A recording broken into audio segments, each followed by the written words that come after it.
What now, boss? Forget our brothers and sisters over at the lighthouse waiting to get to work. If we don't have enough fuel, it's lights out for the entire camp. Yeah, we gotta think of something, squad leader. Don't worry. Head back to your posts. I'll take care of this.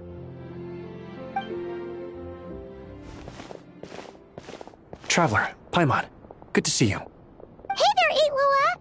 Why's everyone gathered here at the entrance?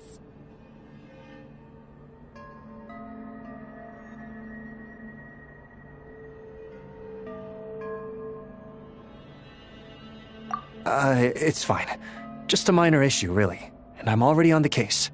Come on, Eitlua! You're always trying to fix things by yourself on the down low.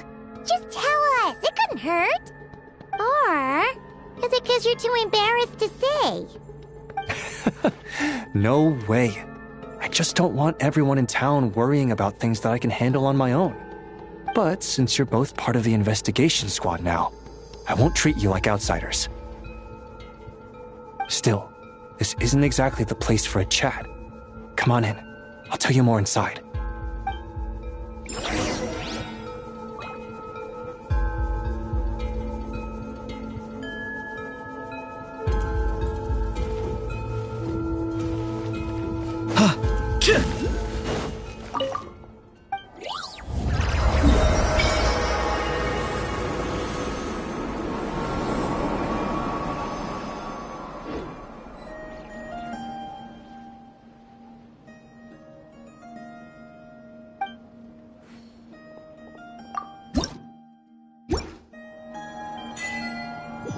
Got it.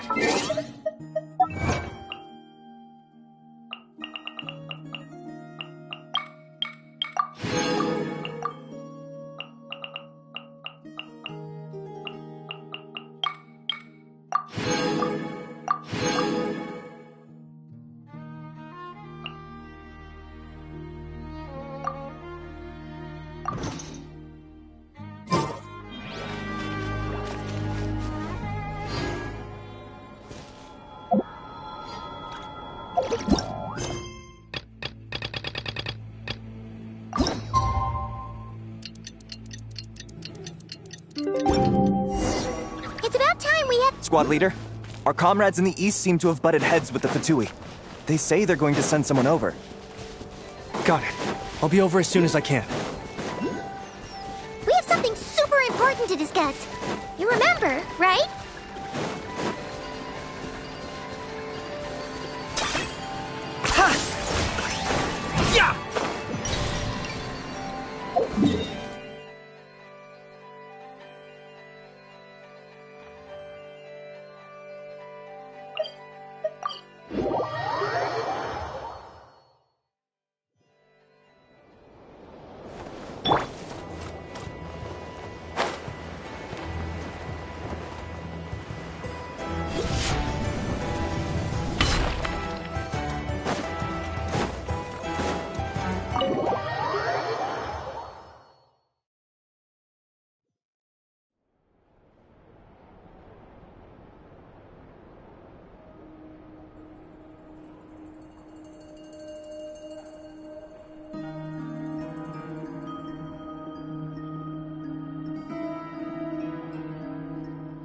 Looks like the gang's all here!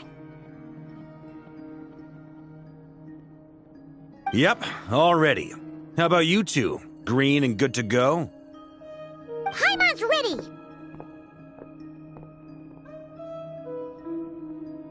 Great, let's get rolling then. Great. Well, first things first. Wait. Someone's here. We heard your footsteps. Although... You've been here for a while now. I take it you followed the Traveler, but I don't sense any ill intent in you. Come on.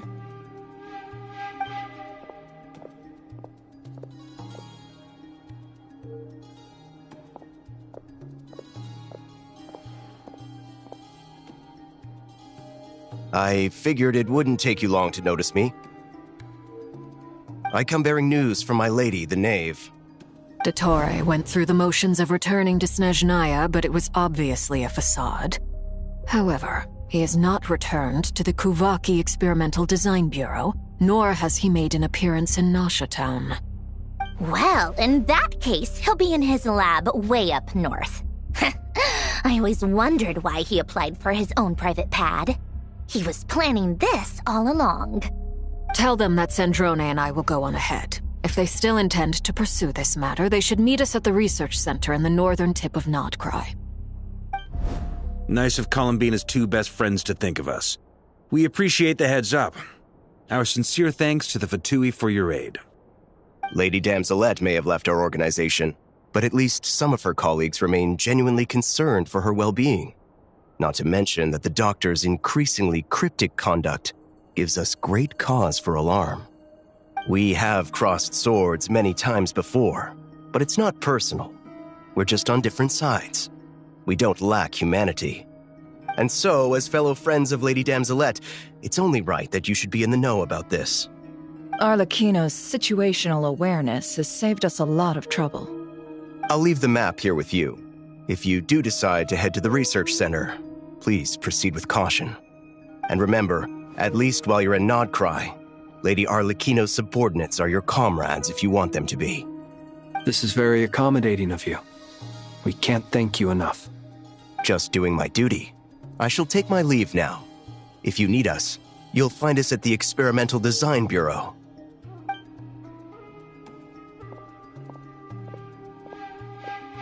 So, the doctors left the Experimental Design Bureau and headed to some research center up north.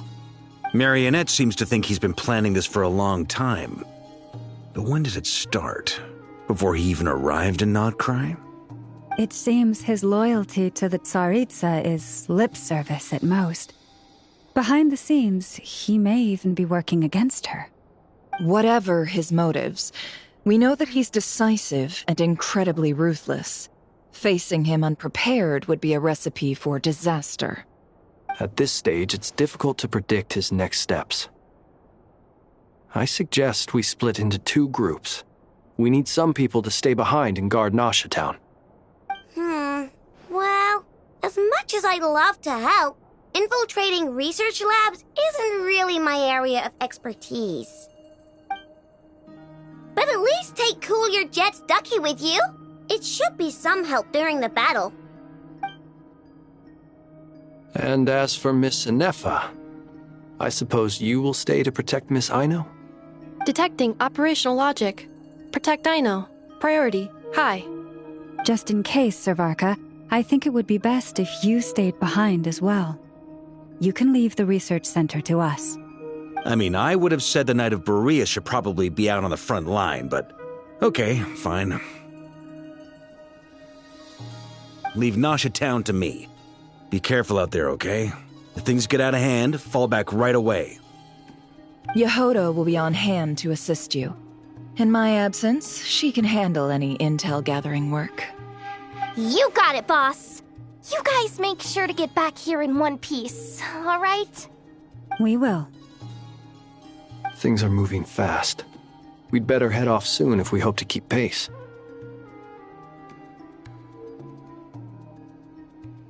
So, it's infiltrate a secret research facility, or... Yeah, alright. Paimon will help out here instead. Sounds like it's gonna be a pretty intense fight. We all have to bring our A-game here. So, anything you need to wrap up before we leave?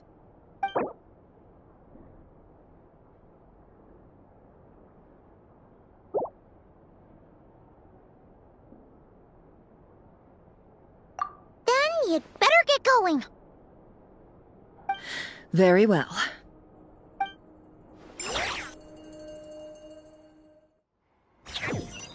All these broken machines on the ground. Someone got here before us. Could it be Arlecchino and Sandrone?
That's quite a welcome party.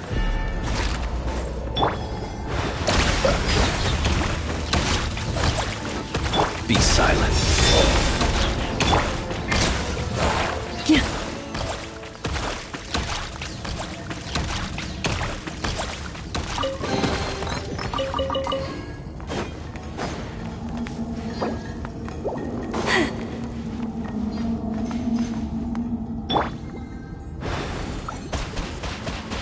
Water jet!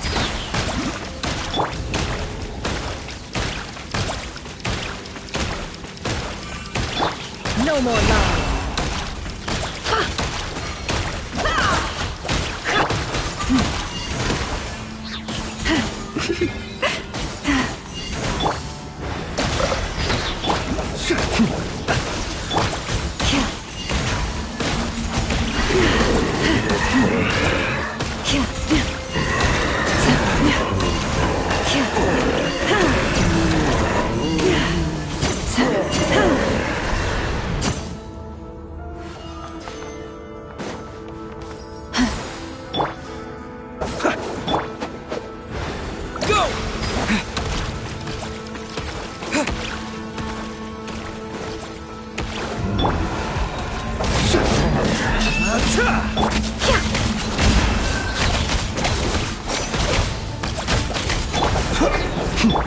Water jet!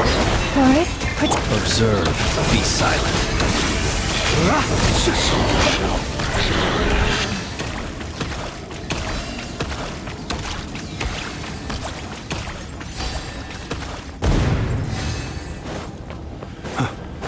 Get back! I said get back! Do you hear me? Why isn't it working? No! Don't come any closer! Don't!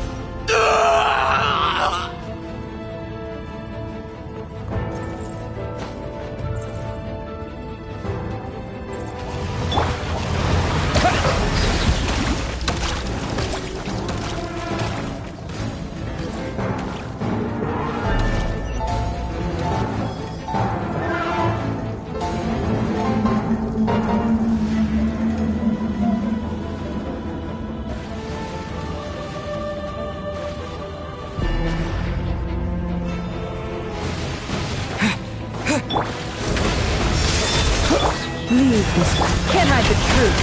It all adds up.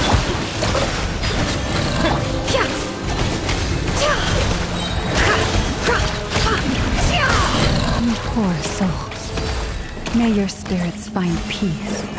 Grab that key on the ground. We'll probably need it at some point.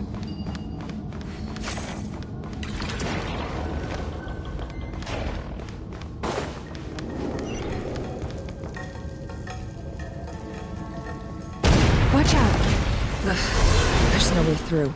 Let's go around.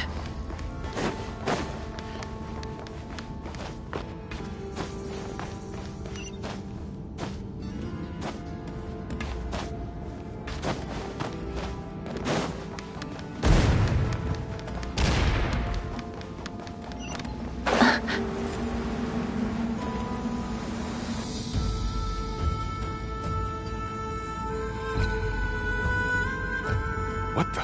Trespassers? Here? What's wrong with you people? We're looking for the doctor, and we understand he might be here. I see you're fleeing the facility. You looking to settle a score with the doctor? Good luck with that. I don't think you have many chances left. Perhaps. But you might have a chance to live if you start talking. 2 other Harbingers had the same idea as you. They're already inside. But what good is it gonna do? The doctor wouldn't do something like this unprepared. Seems to me that you're not too thrilled about being his subordinate. Also, is it just me, or do I sense monsters nearby? If you prefer their company to ours, that can easily be arranged. We need to know what the doctor is up to. Please, if you know anything at all, tell me. This is about more than us versus the doctor. His actions could have consequences for all of Nodcry, and perhaps even your homeland, Snezhnaya.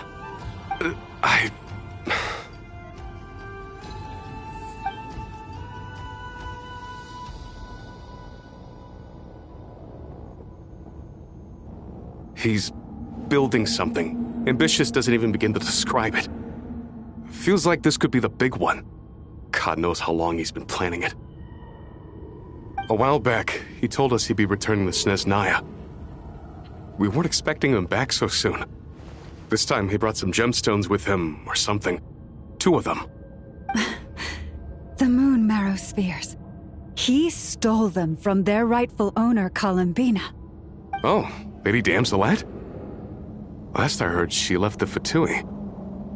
Before she went, she told us she'd finished what Her Majesty asked of her, and wished to focus on some personal matters. I remember thinking that leaving us might not be the best choice.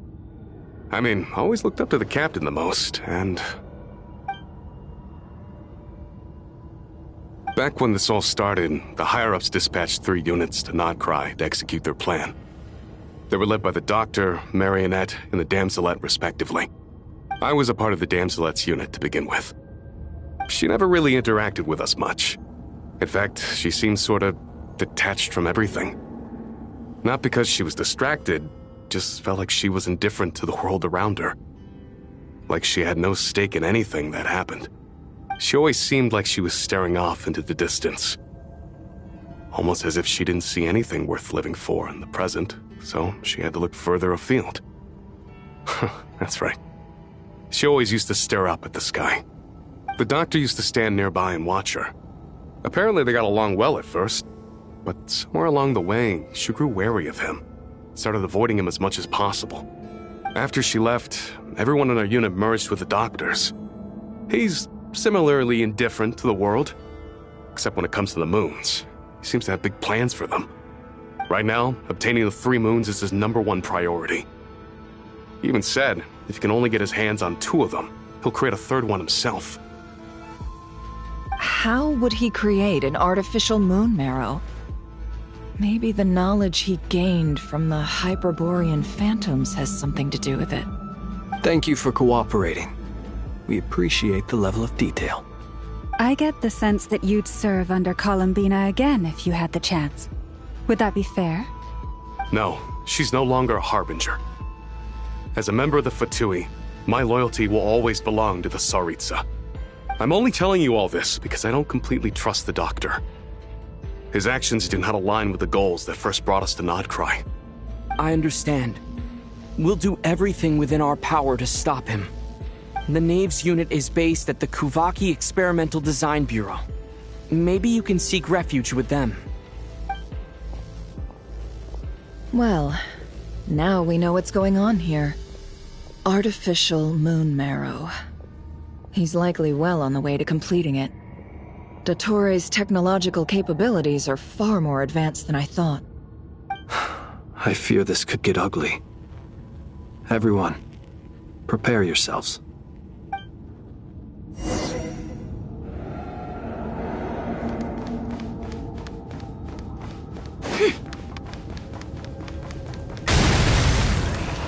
No more lies!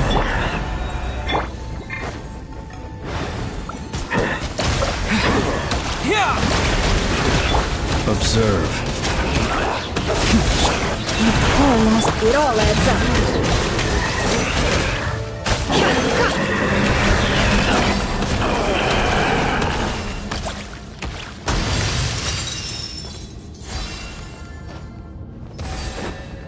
Be silent. Night falls. By the frost moon of old. No more lies. Go! Seek within. Lead. Observe. Be silent.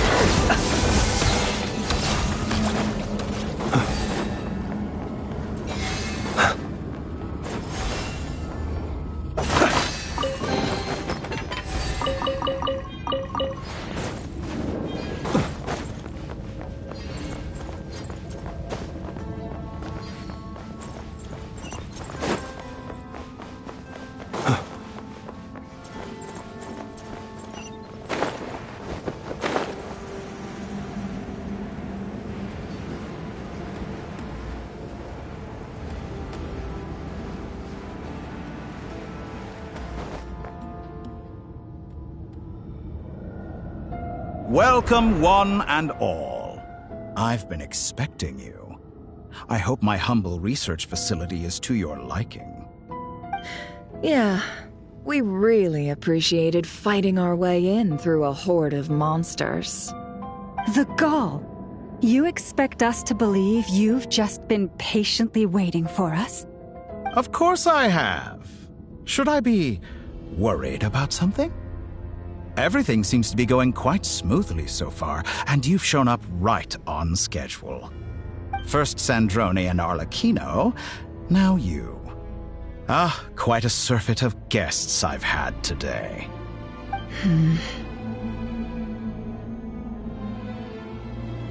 If you were looking for them, I should probably mention that Arlecchino disappeared as soon as she entered the facility. As for Sandrone, why, she stood right here only moments ago demanding answers from me at the top of her voice. Hardly out of character. She never was one for basic courtesy. But I have to admit, I was a little surprised to see her showing concern for someone besides herself. Does everyone you associate with undergo such a change in temperament? Speaking as a researcher, I have to say, it is not a change for the better. It threatens one's ability to remain objective.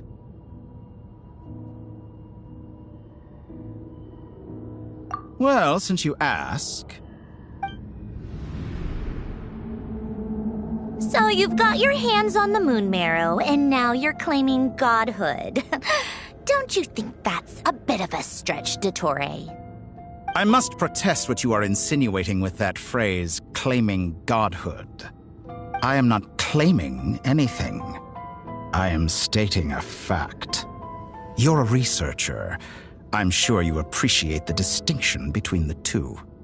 Huh? Wait, you really think you're all that? You'll excuse me if I'm not being a polite little lady for you. We're colleagues. We both know what kind of person you are. By the same token, I knew you'd respond along those lines. You and I both understand that facts speak louder than words.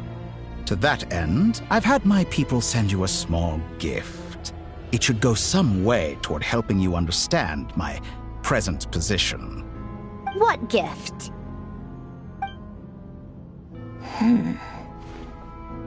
Where have all your troops gone? Who knows? Perhaps they are already marching toward a new world, following in the footsteps of an unknown god.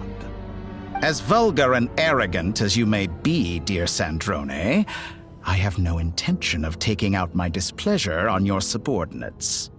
They will enjoy equal rights to my own. You sent your people to the Experimental Design Bureau? That's the Tsaritsa's property. Yes, and I am very mindful of Her Majesty's instructions. But you know full well that they do not conflict with my present goals. In which case, all I'm doing is conducting another one of my experiments. Is there a problem with that? Now then, you have a judgment call to make. Am I simply lying to stall you? Or is it possible that every word I am saying is the truth? In which case, your subordinates really are in danger. So now you've turned on fellow Fatui soldiers. You're completely insane. I have set a new rule for myself. Each person gets one chance. Naturally, that includes you, Sandrone. If you wish to leave, I won't stop you. We are colleagues, after all. Scumbag!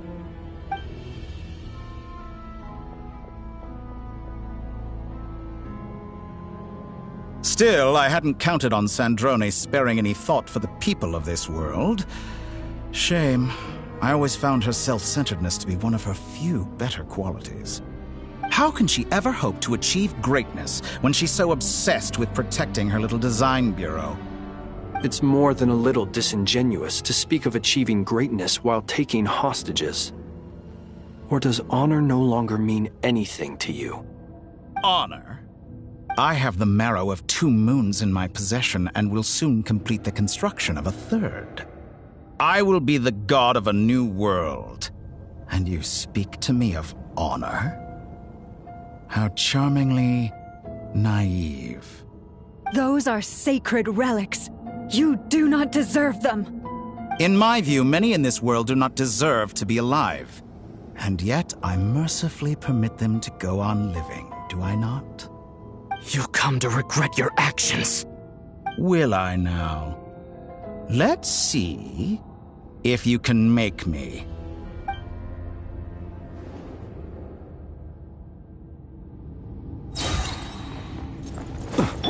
Bombs away! Go! Observe. You won't feel a thing. You poor lost ground for the everlasting. It all adds up. The deception ends here. Beware the creatures of the night.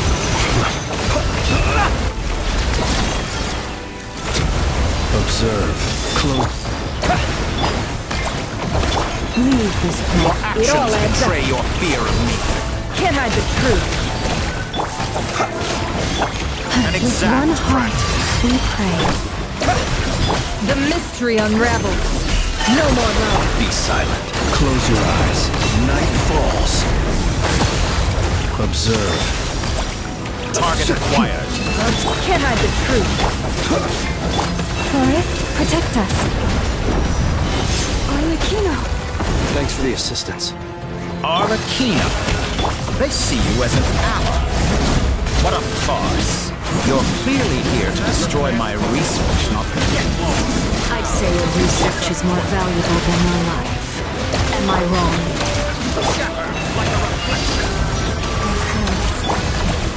No more lies. It all ends. The long sleep beckons. Your actions Can't hide the betray truth. your fear The of me. deception ends here. Be silent. Witness my rise. Overruled. Is that By the the best frost you can moon of do? old, you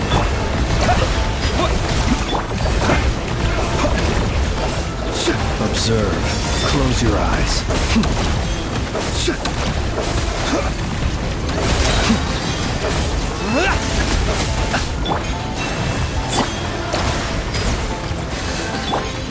Yeah, it all adds up. Can't hide the truth. Laid bare. Here! Water jet! Be silent. Night falls. It all adds up. Can't hide the truth. Seek within. With one heart, we... Everlasting as the moon. Overruled. Dottore is too powerful with the artificial moon marrow in his arsenal. Fighting him is futile. Quickly.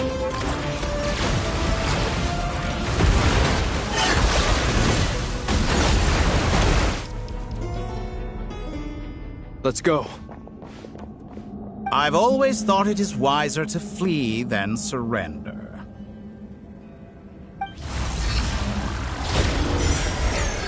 Watch out! What the? Forget about me! You should... Where's the Traveler?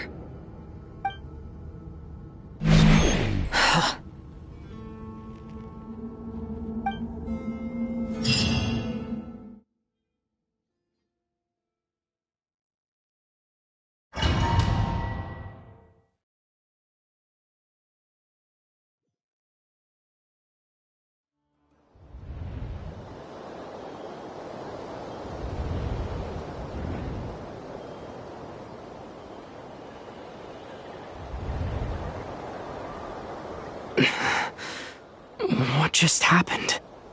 Nasha Town? How did I get here? Strange. I remember being trapped by Dottore during the battle. And now all of a sudden, I'm here. Something weird is going on. I guess I'll start by exploring the area. Traveler? What brings you here at this hour?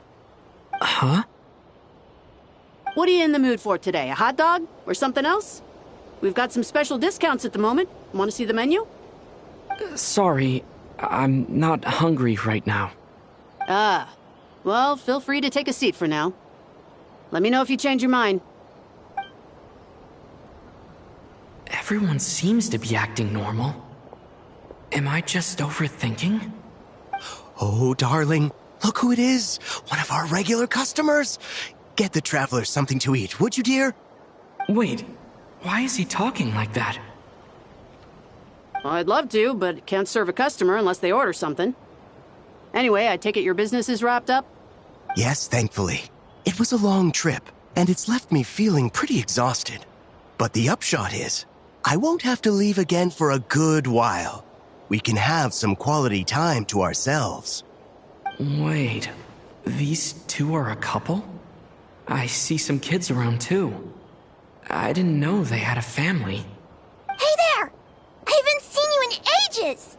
What's keeping you so busy? I've been looking forward to playing with you again.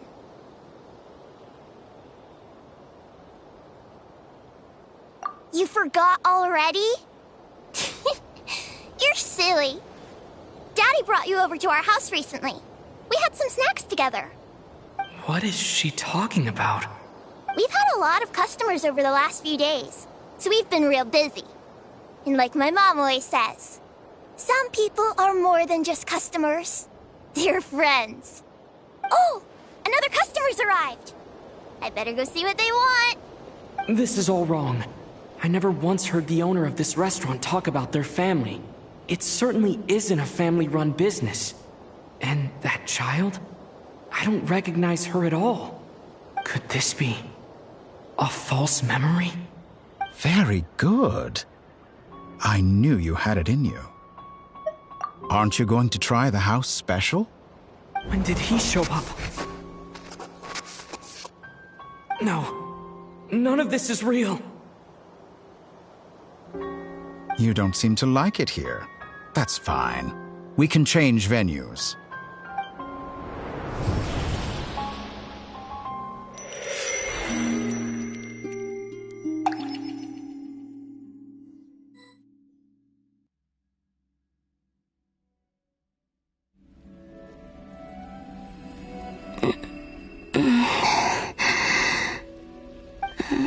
I'm still alive. Where is this place? It took all my strength to open the moon gate, and then I leapt into it. So this is the moon's reflection? The mysterious realm beyond the gate?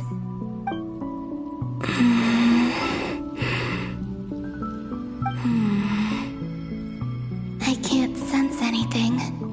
I guess I could try opening the gate once more.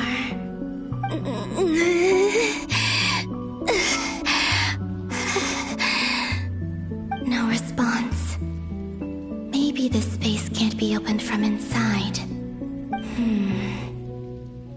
If this was the space that killed both Rerir and his lover, then why am I unscathed? Or... no, I'm not unscathed. Even the air here feels frozen in place. There is nothing here with which I can restore my power. I should conserve my strength and proceed with caution.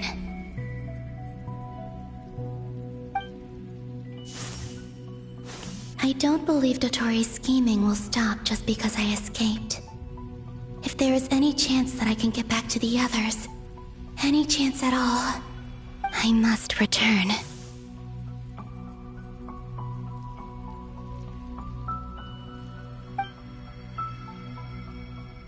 Emptiness, silence. What is this place? Or maybe the real question is, what is it for? What's this? Looks like it responds to my power. Golden. Like Kuvaki. Is it some sort of guide? And why does it feel so familiar? I might as well follow it.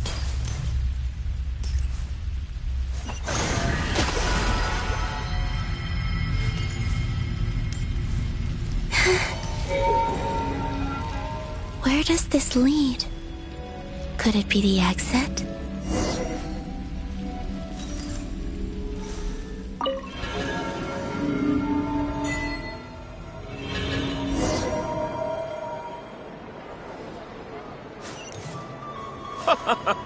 Welcome home, Moon Goddess. Is this Nasha Town? But isn't Moon Prayer Night over already?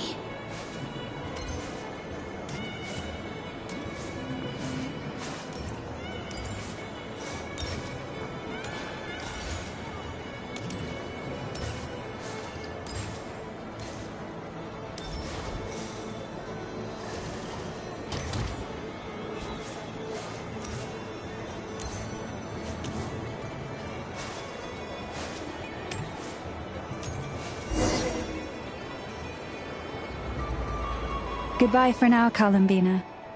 I hope you have a wonderful night. I will. Everyone else, and me? Are these my memories?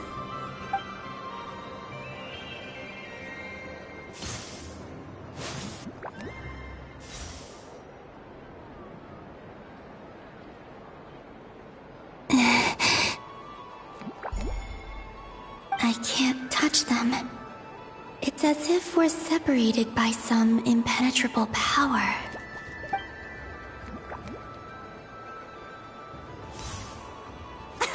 Over here! Over here!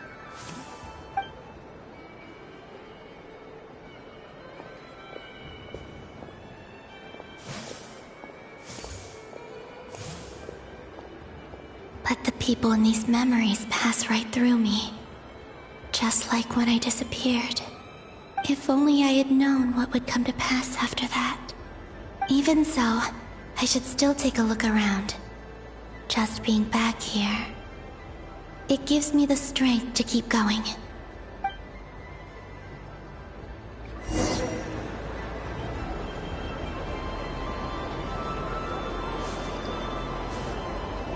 Welcome home, Moon Goddess. Oh, you're the genuine article. Alice was right.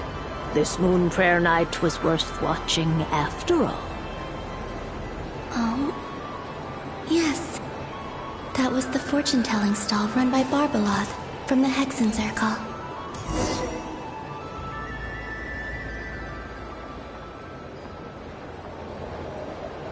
Please, draw the first lunar arcana. This represents destiny and is the foundation for the divination as a whole.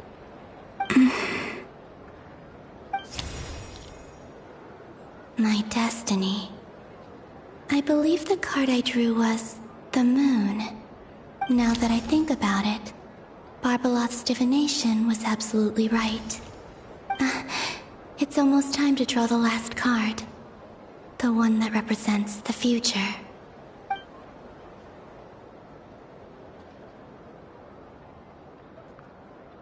That was the card that popped out on its own. From here, I think.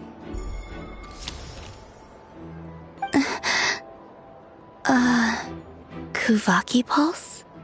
What? Fascinating. I've never encountered this before in my role as a diviner. What's going on? Did that card leave the deck? Because of my influence? All I did was try to touch it, and then... Maybe this memory space is not untouchable after all. Are there weak points in the barrier? Or... is it possible that there's more to this space than my memories alone? This card is death. I need to get to the bottom of this. I'll try touching something else.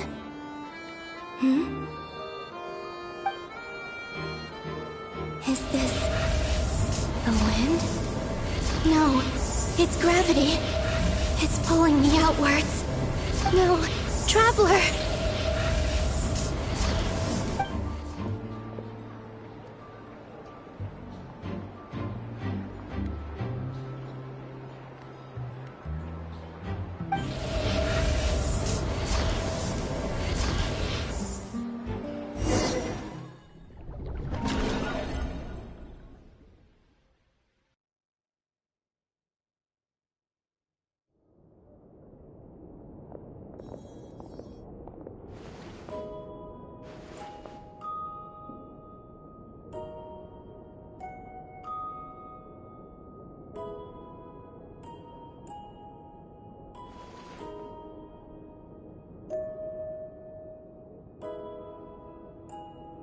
Paimon, listen to me. From the bottom of our hearts, we are so sorry. We completely understand how you must feel. The Traveler is trapped, and we all feel responsible for it. Don't say that! Paimon's not a little kid! You didn't leave him behind on purpose! There was nothing you could do! But... He's all alone in there! What if something happens to him? What are we gonna do then? We've barely spent any time apart since we met. Is he gonna... die? We must find a way to rescue him. We were all involved in the operation where he was captured, and we do not abandon our comrades. That being said, it won't be easy. Through conversation with the others on our return, we've arrived at a basic idea of what we're up against. Dottore's lab has clearly been in operation for a lot longer than we realized. We found many monster samples stored there. In all likelihood, they were materials he used to research his latest technology. We also know that through his contact with the phantoms of Hyperborea, he gained knowledge about the moons and certain Hyperborean technologies. Using this knowledge, he then fashioned an artificial moon marrow to serve as a replacement for the frost moon beyond the sky. Unlike Columbina, Dottore is not being rejected by Teyvat. And even with 2 of the 3 moon marrows, his power far exceeds all of ours combined. Once his 3rd moon marrow is complete, Dottore will have completely seized the authority of the 3 moons. Teyvat's most primordial powers will then be in his grasp. Does that mean... I'm afraid so. No one could have predicted this level of insanity. Not even from Dottore. And unfortunately, his insanity is coupled with an intellect and ambition that not even his peers in the Fatui can match. This is dire. Sounds like the world is done for. The 3 moons' authority can influence the very fabric of time and space. I dare not imagine what a monster like him would do with that kind of power. The trouble's already begun, I'm afraid. On our way back, we discovered that part of Nodcry is being enveloped by an unknown energy. We cannot ascertain what is happening inside. I'm convinced this is Dottore's doing. Not that there's any way to prove it.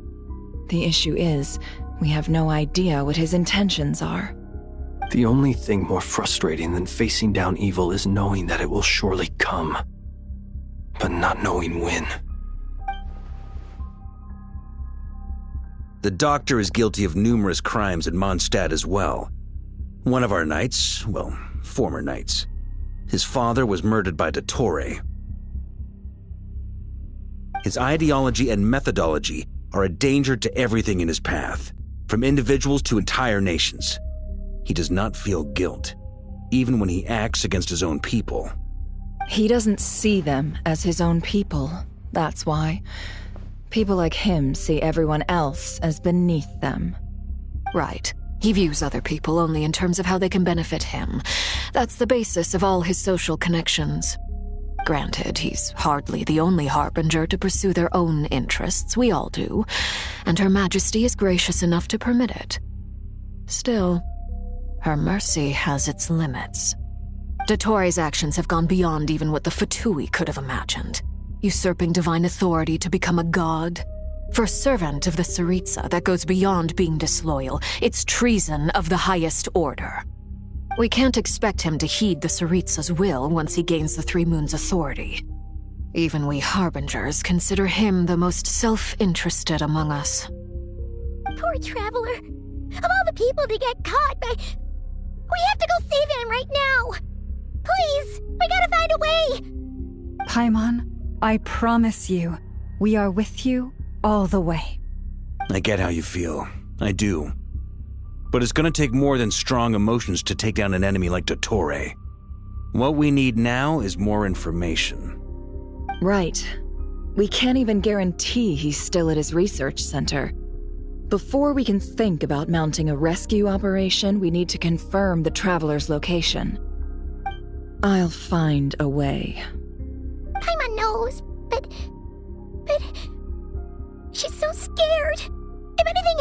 the Traveler. He might be the strongest person Paimon knows, but he's still human. He feels pain and bleeds just like anyone else. Then think things through before you stick your neck out. Unless you want to lose your head. Sandrone. Miss Sandrone, you're okay? Put the stuff over there, and be gentle with it. Am I okay?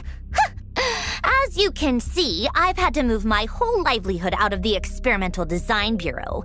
It's been swallowed up by Dottoro's energy field. If I'd left it any longer, I probably would have gotten stuck there. Ugh, Dottore always goes a little loco when he finds a shiny new toy. Not that he'd ever admit that. But this time, he's gone full psycho.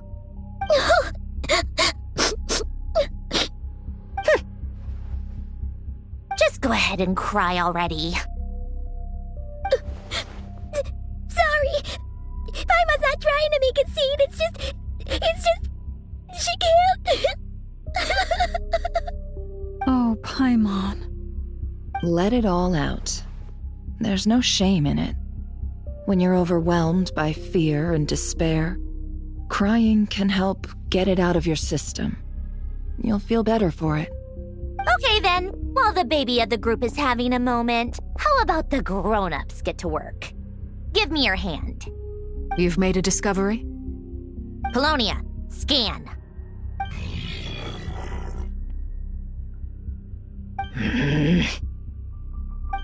You, hand, now. Oh, I thought you'd never ask, my lady.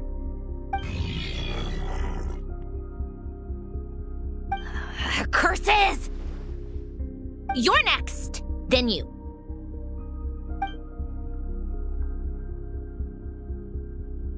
Dottore, you son of a... He's done something to us! Everyone who entered his research center has been implanted with some sort of curse. I don't feel anything unusual at the moment. Does that mean it hasn't activated yet? Is there a way to figure out its purpose and what might trigger it? My best guess is Dottore created it using the Moon Goddess's powers. 1 second, analyzing. Ugh! That friggin' maniac! So, what twisted game is he playing this time? The moment I analyzed the energy composition, some encrypted text appeared in my mind's eye. And when I deciphered it according to the Fatui standard encryption protocol, I got the following message. Feel free to run, or you will perish in Nod Cry. He's mocking us. Yep, he loves to toy with people. Only in this case, there might be more to it. But I didn't detect any murderous intent or malice either in the message or the curse's energy. As if this is him at his least malicious. Or perhaps all people are cowards in his eyes. Maybe he thinks the threat alone will be effective. What a despicable person. And he has the Traveler in his grasp. If I may, as unhinged as Dottore may be, he has always exercised great patience with the objects of his interest. I remember a comment he made when we first arrived in Nod Cry. He said, "This world is, on the whole, an exceedingly dull place. But at least there are a few intriguing features, such as the gods, or the Traveler. Presumably, they interest him because they're unknown quantities. He wants to understand as much as he can about them." Agreed. The Traveler is Tevat's fourth descender. All Harbingers are aware of this. Since Dottore took such pains to capture the Traveler, he is unlikely to kill him right away.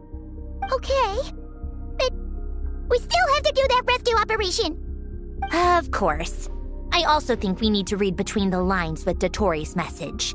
If he's encouraging us to run, that means we mustn't leave Nod Cry under any circumstances. My guess is, his curse will only trigger if we leave.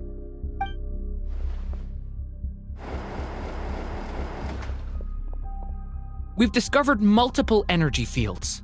Albedo is still attempting to analyze their structure. He told me to report back first.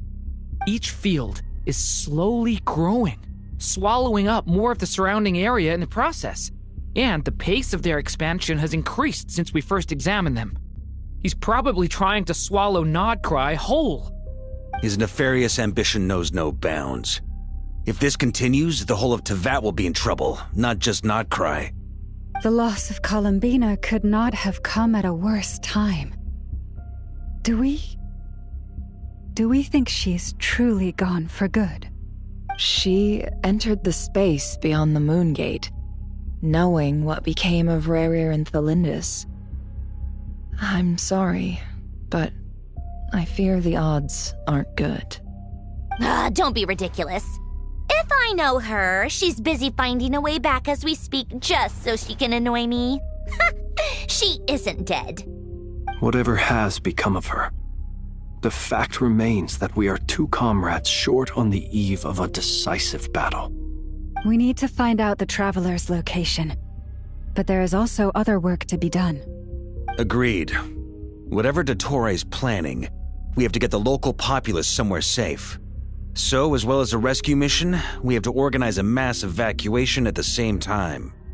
It would be best if someone could approach leaders of neighboring nations and negotiate emergency asylum for Nodcry's inhabitants. Can anyone handle that? Snezhnaya is one option. I'll see what I can do. Guess it'd be so much easier if the Traveler was here. No! Stop thinking like that, Paimon. Paimon will join you.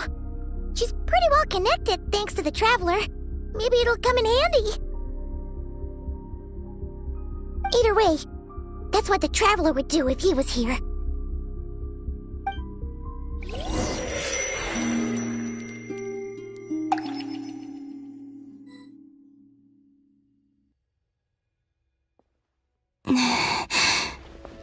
Back here again. That gravitational force that pulled me back. Is this where it came from? When I saw that memory of Moonprayer Night, I think I influenced reality. Was it just a coincidence?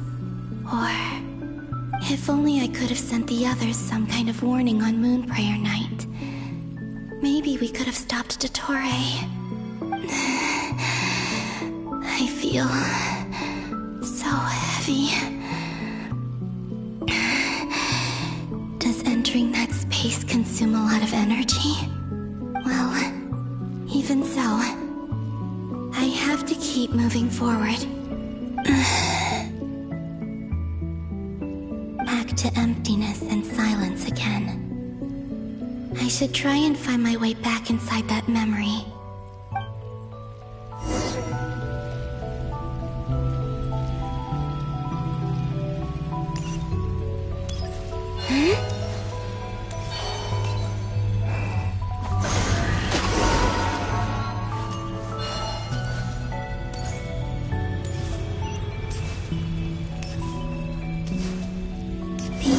From last time isn't showing up. Looks like I need to gather these scattered fragments.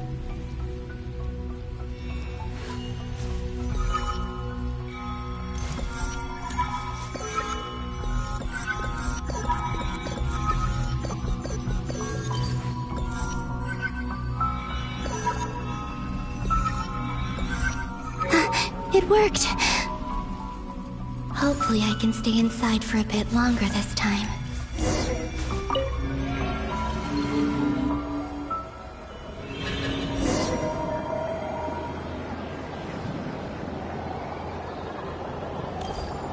Ad Astra Abyssosque. Welcome to the Adventurers Guild.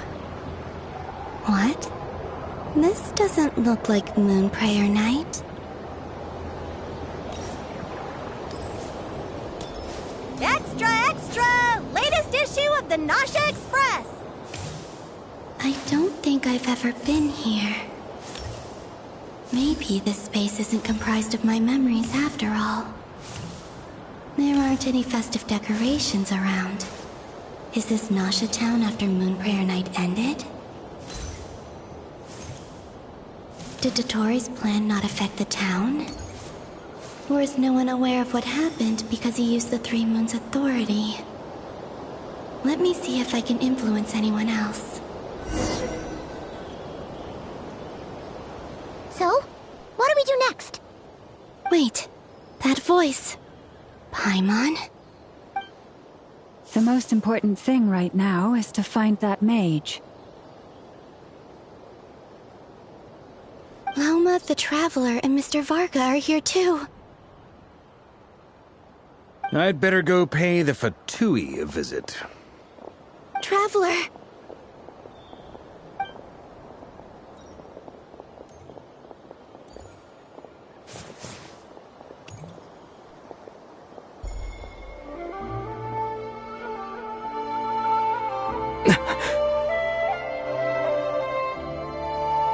Columbina? I made contact. It's me, Columbina. Huh?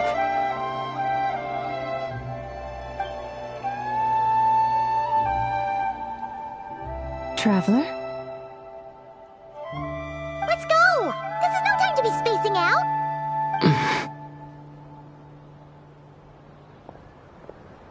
Huh? Wait a moment. This has happened before. Huh? This is what happened when I disappeared. I stood right over there, thinking that no one would ever find me again. It was only when he called my name that I decided to follow them. But did he turn around because he sensed my touch just now?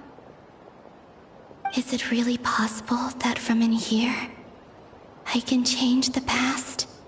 If I keep following them, maybe... Huh? It's that gravity again.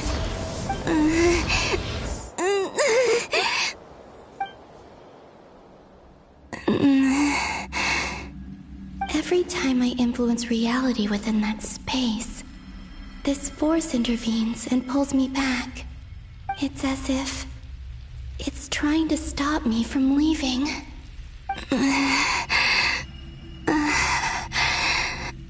I'm getting weaker and weaker. I'll just have to try another approach next time. Come on, Columbina. Keep going. You have to tell everyone what happened.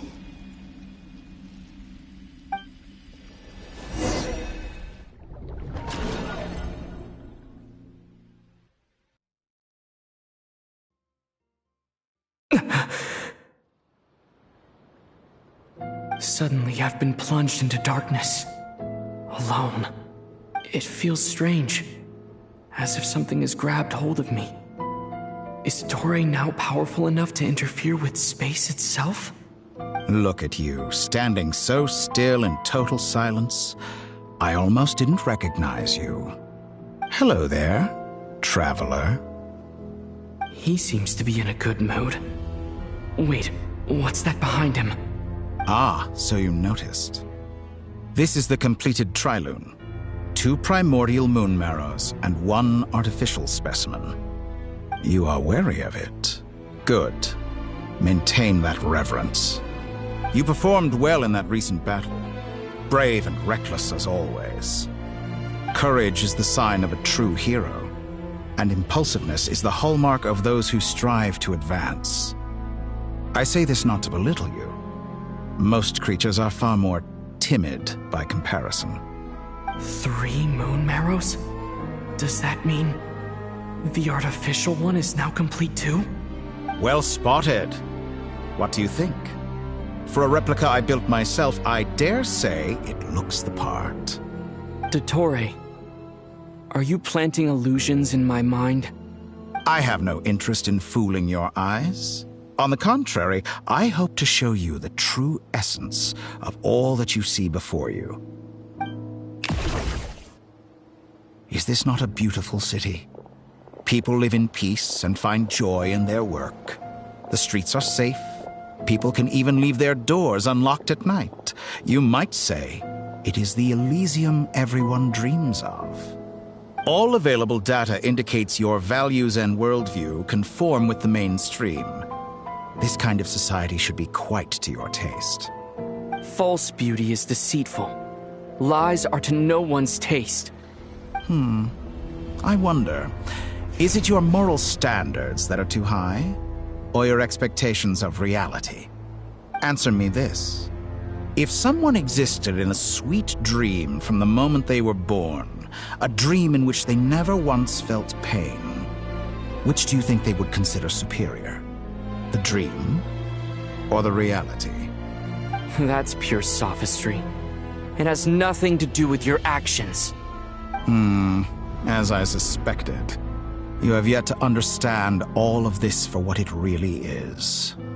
What do you want from me? You sound impatient. Do you think the only reason I'm keeping you is because I want something from you? If it's not, then why haven't you killed me yet? No one can stop you if you're as powerful as a god. I'm delighted you recognize that fact. I believe we last squared off in Sumeru. Ah, the memories. How time flies. You and I have both grown. I'm not surprised that Arlecchino and Sandrone worked with you. You've always a way of slowly but surely ingratiating yourself with all levels of society. People laud you as a hero, but I suspect there's more to it than that. Oh, but to be clear, I don't say that to flatter you. Do you always give your opponent an appraisal before you deal the final blow? Call it a long-time habit. I'm a researcher, and one of my duties is to give an objective assessment of my subjects. But you misunderstand. We are not opponents. Not at this moment. I just want to talk. Think back to Tartaglia, Arlecchino, Capitano, Colombina, and now even Sandrone.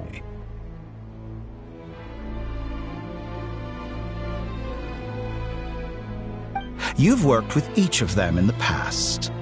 I believe you can work with me as well. What makes you so sure? Well, why not?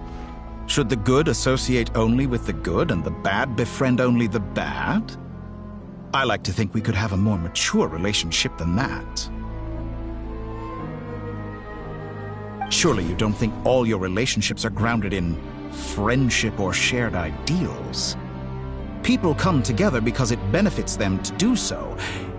If you think of the people you admire, you must surely admit that they have provided some benefit to you. Morality, ambition, dreams. People have plenty of words to embellish the nature of their relationships. But once you break free from those ethical frameworks, you will see that the only thing connecting the two of you is mutual benefit.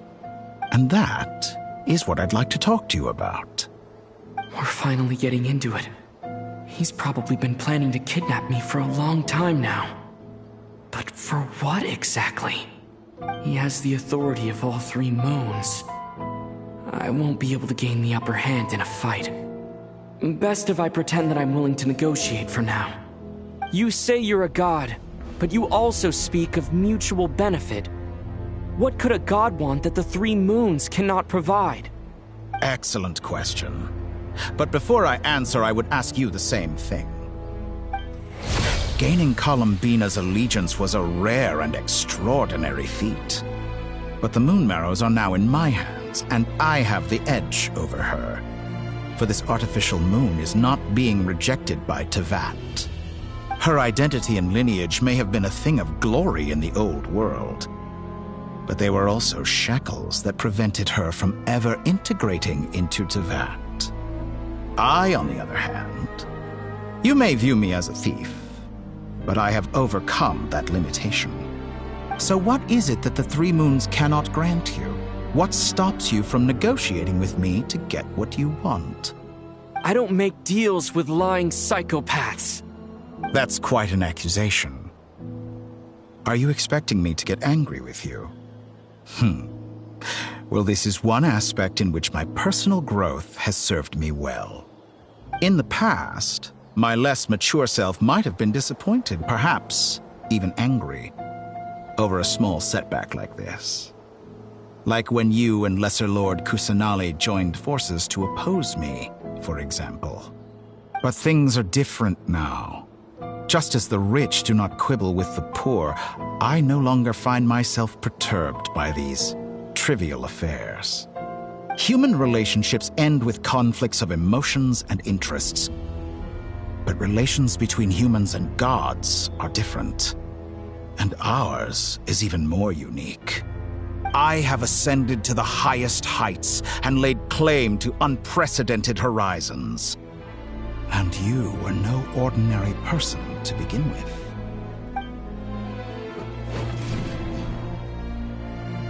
Allow me to show you the world, Descender.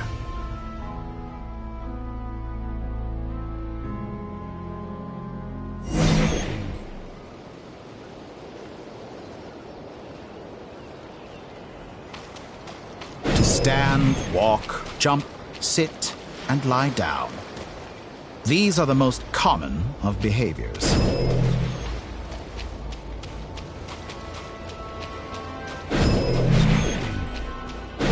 Have you ever wondered why we were born following such laws? Who stipulated that we could not fly instead of walk?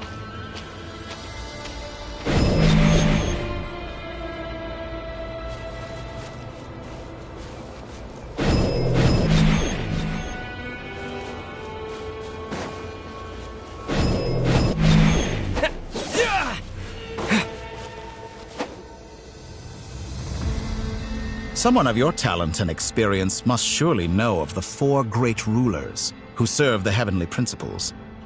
They govern life, death, time, and space.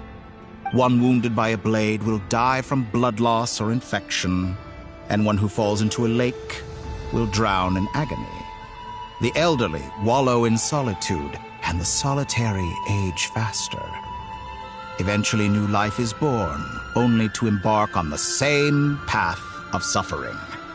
These 4 divisions anchor the world and shackle those who live in it. But they themselves transcend its boundaries, squandering the power bestowed by the heavens. All who live yearn for equality, but unless the gods prostrate themselves and profess that they are mere servants of the living, equality can never exist. Who makes the rules we must live by? Who has the right to restrict us? The limits of the body can be rejected.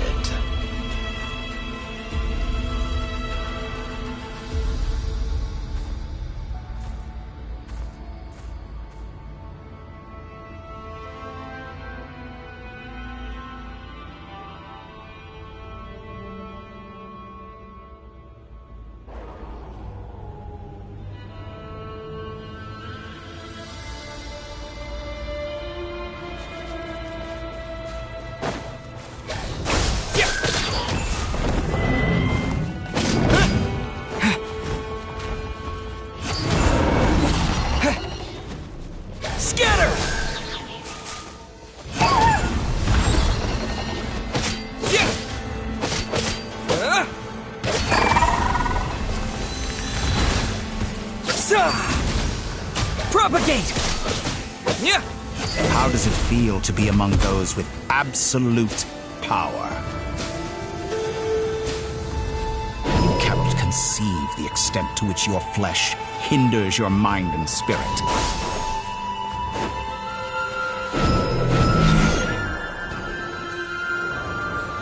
Only by discarding our useless, primitive eyes can we perceive a new world. How narrow-minded we all were in the past. Why should the final answer of the world not be the power that predates those of life, death, time, and space? The power of the Trilune. Through it, I have glimpsed new experimental possibilities. Nature suppressed, authority exiled, souls controlled.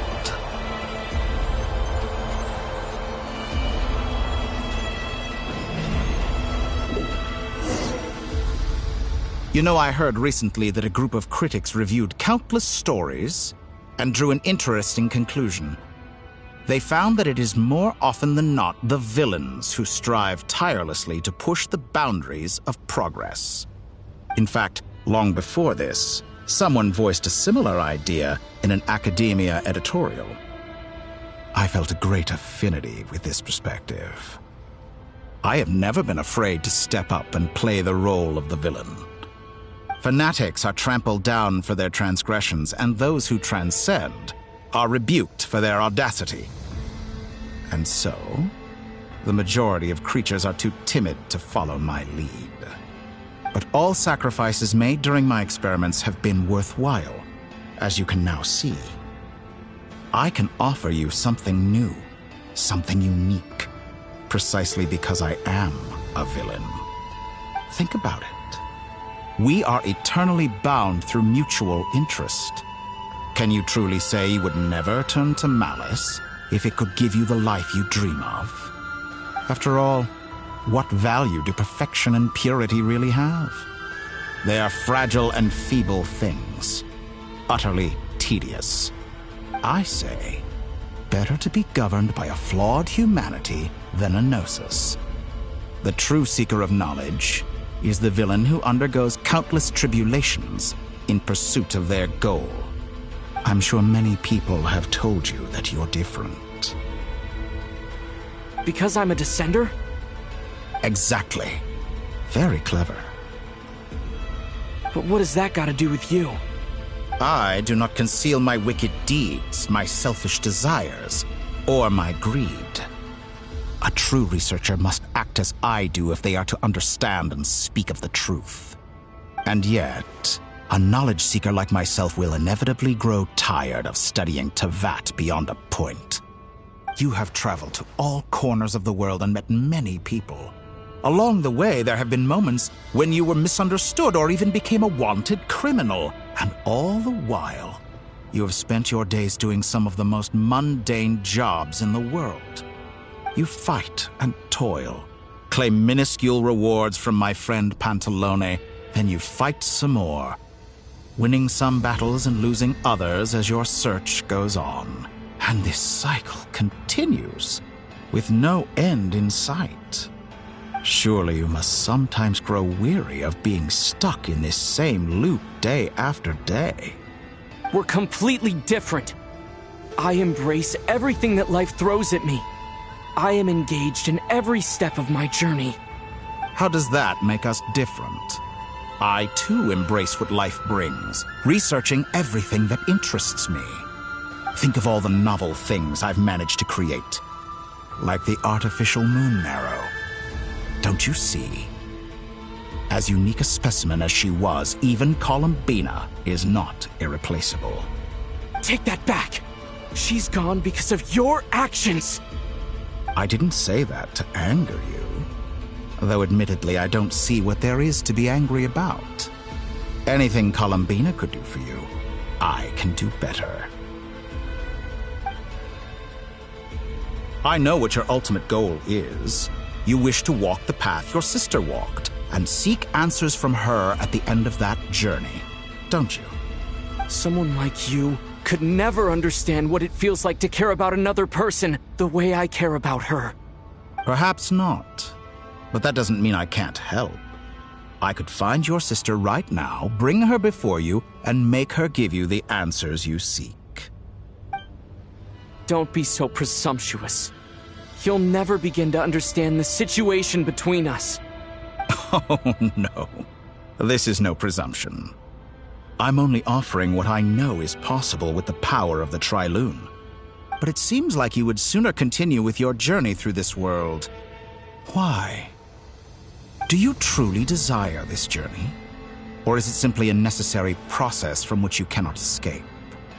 Think of all the time and energy you have spent, everything you've had to endure just to make it this far.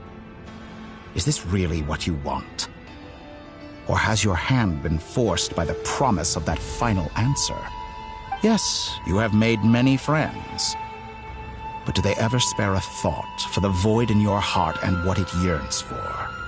What you want is not friends. It is family. But do they know this? I, on the other hand, am far more considerate. Join my experiment, and in return, I will bring your meaningless journey and all its struggles to an end. This is a malicious attempt to manipulate me. But at the same time, he's stating some very human truths. Of course he's right about my predicament. How can I deny it? I have faced ungrateful strangers, never-ending troubles, an endless quest for answers. I want to see her.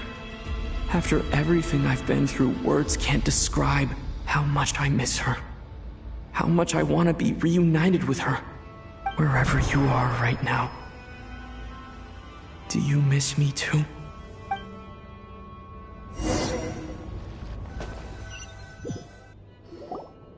All right, everyone. Our next mission is clear. We need to contact all the major organizations, explain the situation to the public, and then begin the evacuation. The residents of Notcry are quite dispersed. The two most populated areas are the Southern Isles and Pyramida. Miss Lauma, I will leave Hisi Island and Nasha Town in your hands. I will liaise with the Fatui and Pyramida. Agreed. We will reach out to Natlan and Snezhnaya. Anyone found north of the Experimental Design Bureau should follow the Fatui to Snezhnaya. As for those dwelling south of that line, I will ask the Voynich Guild to help persuade them to leave. Then I, Mr. Varka, and the Frostmoon Scions will escort them to Natlan. The Voynich Guild has dealings with the Curatorium of Secrets. I will send them a letter vouching for your credibility. Yehoda, you should help Lauma. This is too big of a task for one person. My wish has come true. You're willingly lending me your most capable employee for the day. Well, good for you if all this only takes a day. Of course, if it takes any longer, I'll be charging a fee. Boss, wait! Don't I get a say in this? Oh, I'm sorry. Something to add, Yehoda? Well, no one's more important to me than you, boss. And remember how Lauma healed your eyes after that big battle? I think that's worth at least 2 or 3 days' work for the Frostmoon Scions. Are you completely incapable of acting in your own self-interest? Or do you simply devalue your own labor? Are you sure you don't want to come with us?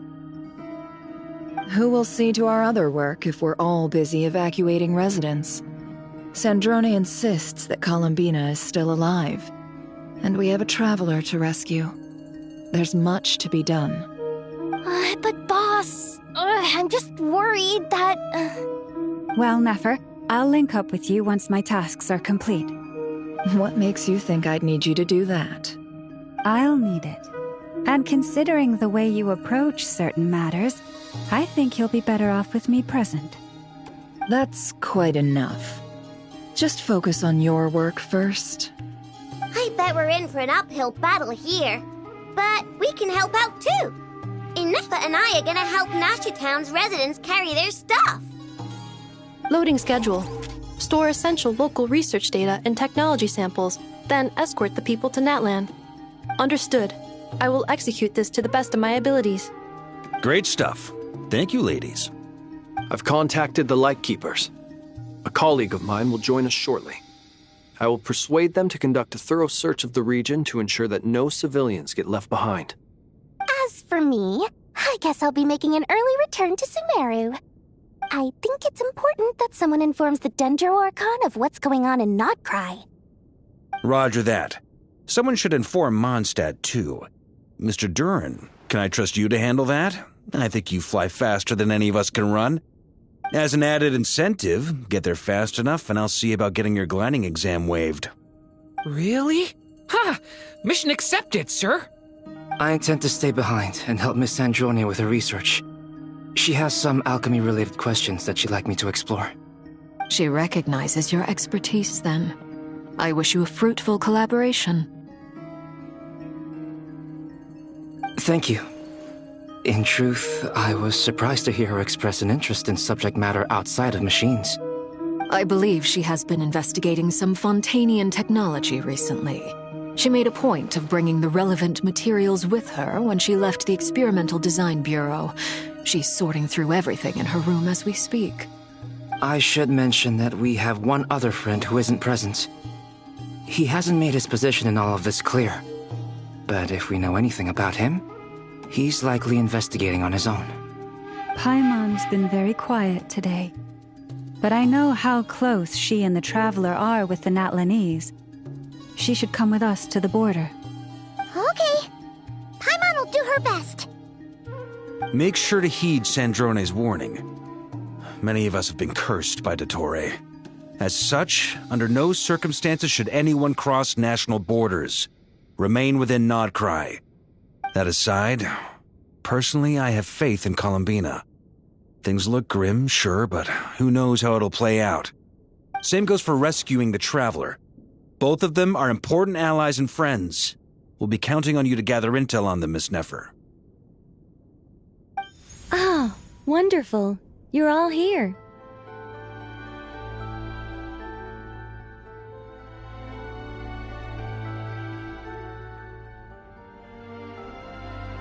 That voice again!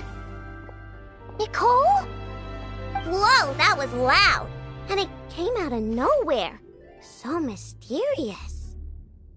Sorry, this is the only way I can speak to you all right now. Please accept my apology. Anyway, time is short. I'll cut to the chase. We're still facing quite a catastrophe here at the world's borders. Alice has roped in every Hexenzirkel member she can get a hold of. Except for me. She told me I had to come and help you all out as a matter of urgency. I quote, "You love talking, don't you? Well, now it's finally your time to shine. Take these. Make sure the whole party gets one each. You'll be in charge of making sure everyone stays connected." Huh? Is this a Dodo communication device? Scanning. Unknown device. Analyzing. Unknown device. Conclusion. Cute. Affirmative. It is cute and good. I believe that I quite like it. This is no ordinary Dodo communication device. It's my very own special modified version, specifically... sorry. I almost went off on another tangent there. Anyway, help yourselves.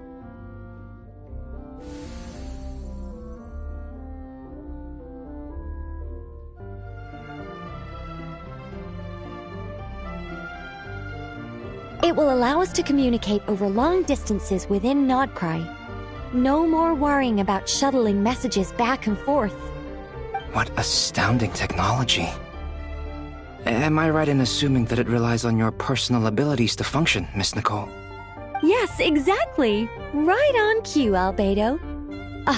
I'd love to brag to you all about how it all works. But no, next time. Anyway, I'll be right with you all, serving as a communication hub. That's all from me. Head off as soon as you're ready. I'll be staying here to keep watch, and I'll be sending you my blessings.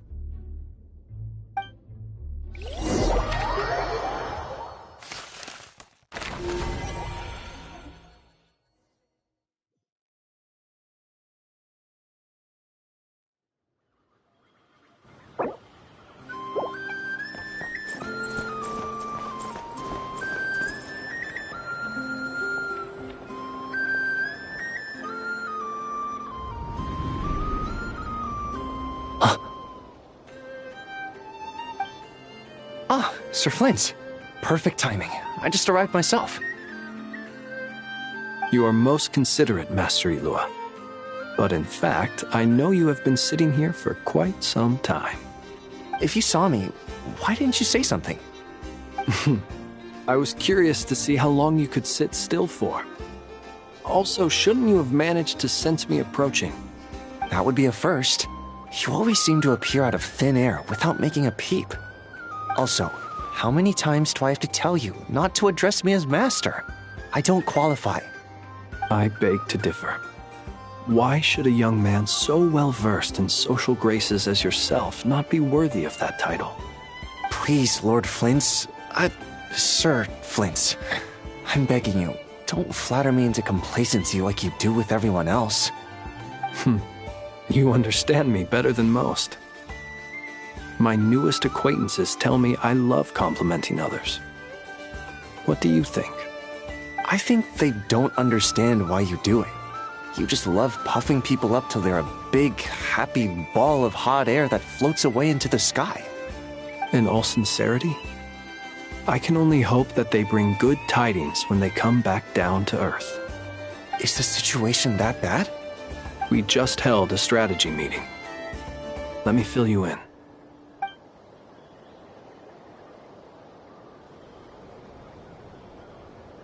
In short, we need everyone gone from Pyramida. We also need a team of Lightkeepers to scour the more remote regions of Nodcry for civilians to evacuate. I only hope we have enough personnel. We do. Old Man Nikita will definitely help, and we can recall anyone out on patrol to focus on this instead. Good. I'm sure you and the others will make short work of this. Now, don't forget, once you've completed this task, make sure you and the rest of the team evacuate to either Snezhnaya or Natlan as well. Flint? If you've got something to say, Master Ilua, why not guess what I'm thinking right now? You mentioned that you have something else to deal with later.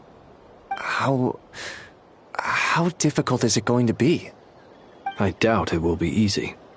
I know you're a Lightkeeper, and it's your duty to protect others in times of crisis. But I have a feeling that you'll be walking into grave danger. However bad things have gotten in the past, Nodcry has never faced a mass evacuation before. But from the sounds of it, you don't intend to come with us.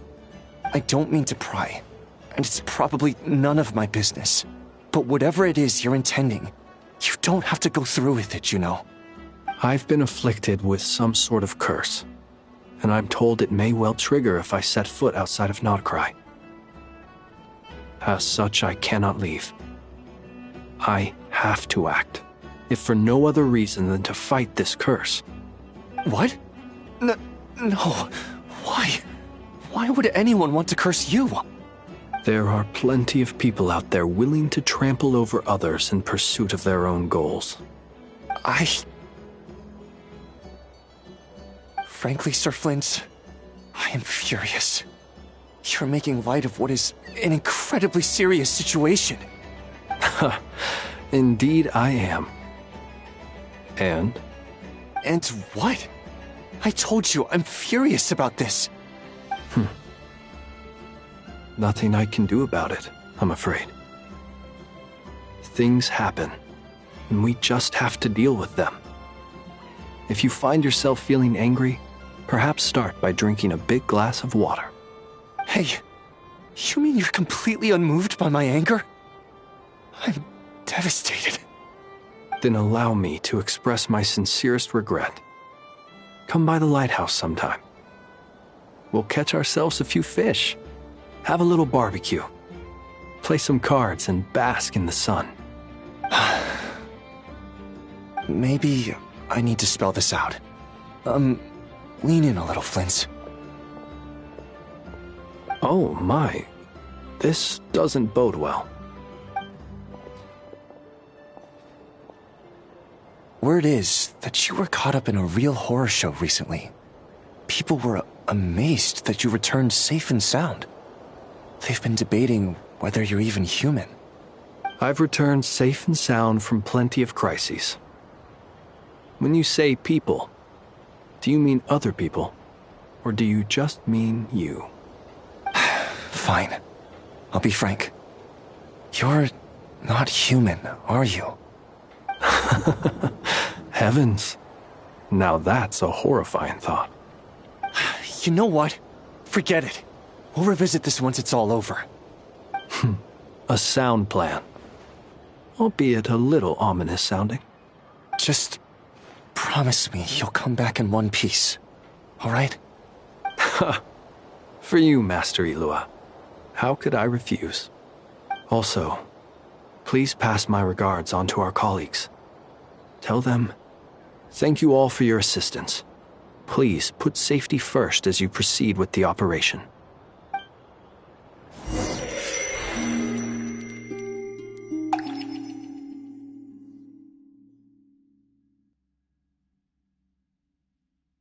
have to keep searching for a path toward reality.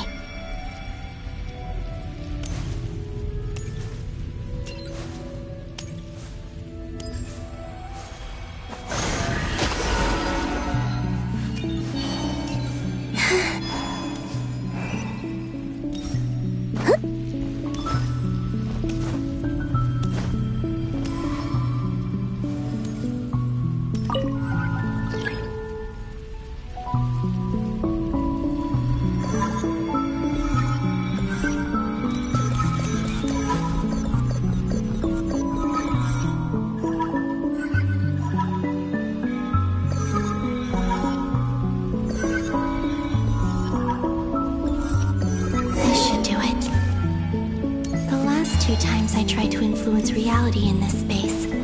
It consumed a lot of Kuvaki. I'll try and be more careful this time.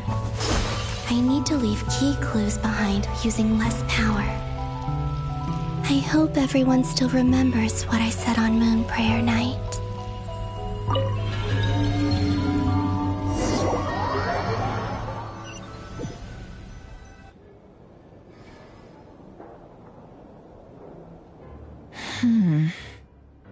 Nothing here either. Flint's? Ah, Miss Nefer. What are you doing here? I just spoke with Itlua about arrangements for the search and came. As for you, why would. As well as figuring out how to gather intel on the Traveler, I wanted to confirm some of my own suspicions. Also, we'll need to bring a lot of force to bear against Ettore, even if we're only looking to rescue the Traveler. We can't leave anything to chance. You don't think Columbina perished either, do you? I'm merely considering the possibility that she survived, just as you are. How much can we really know about a deity like her anyway? Do you remember what she said on Moon Prayer Night? About using moonlight to send messages to us? Of course. I think that's why we're both here. Where have you checked so far? I've been focusing on the outdoors. Anywhere the moonlight shines. I checked most of Nasha Town, but didn't find anything. I checked the Curatorium of Secrets, and a few rooms where I thought I might find some leads. But no luck here either.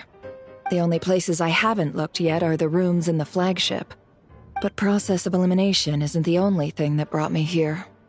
Oh, really? What's your other reason? After all that build-up, our mystery ally never showed up even once!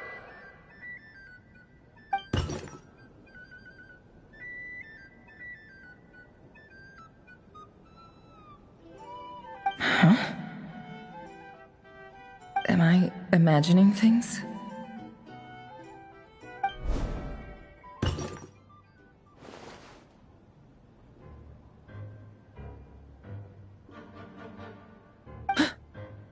Come on, let's see what's going on. Oh no. I knocked over a vase as soon as I came in. It must have been caused by a Kuvaki fluctuation when I entered the space. Although, it seems like I'm not about to be pulled away this time. It looks like as long as I'm careful with my actions, it doesn't count as influencing reality. Anyway, is this the flagship? The Traveler mentioned that's where he was staying. I only went into the lobby last time, so I've never actually been here before. How does this space work? If nothing else, I can now be sure that it is not simply memory. He mentioned where his room was. I think it's this one.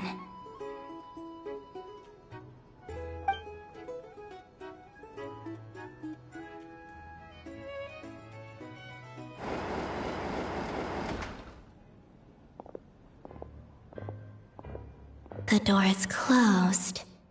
But if this is anything like when I disappeared, then maybe...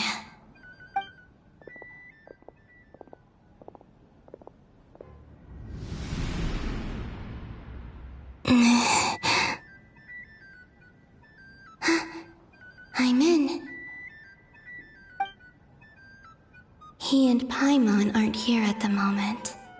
I hope he's okay. I wonder what happened to him after that battle with Dottore. Best not to dwell on that for now. I need to try and leave them some clues. Please, Traveler. I really hope you find this.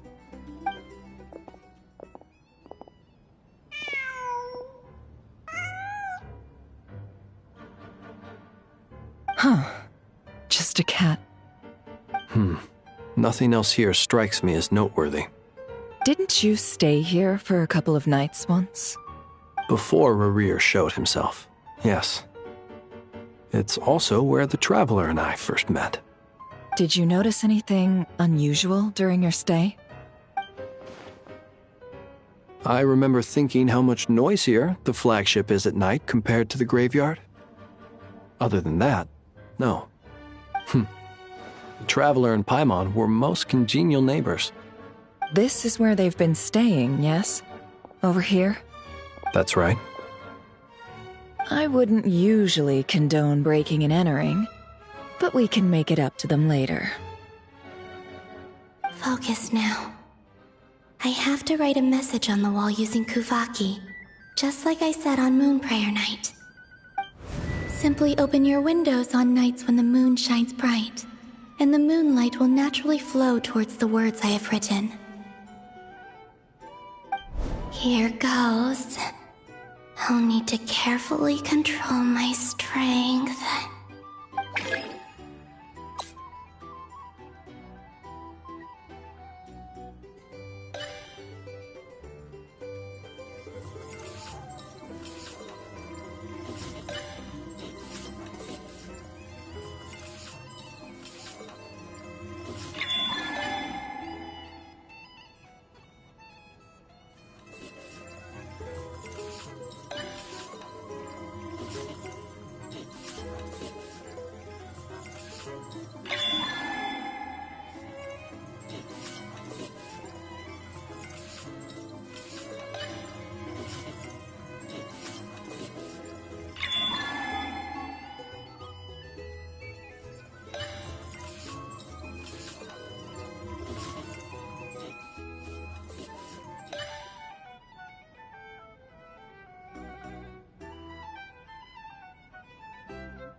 There's a noise outside the door.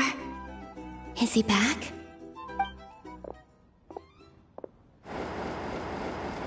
Please, you have to see these words.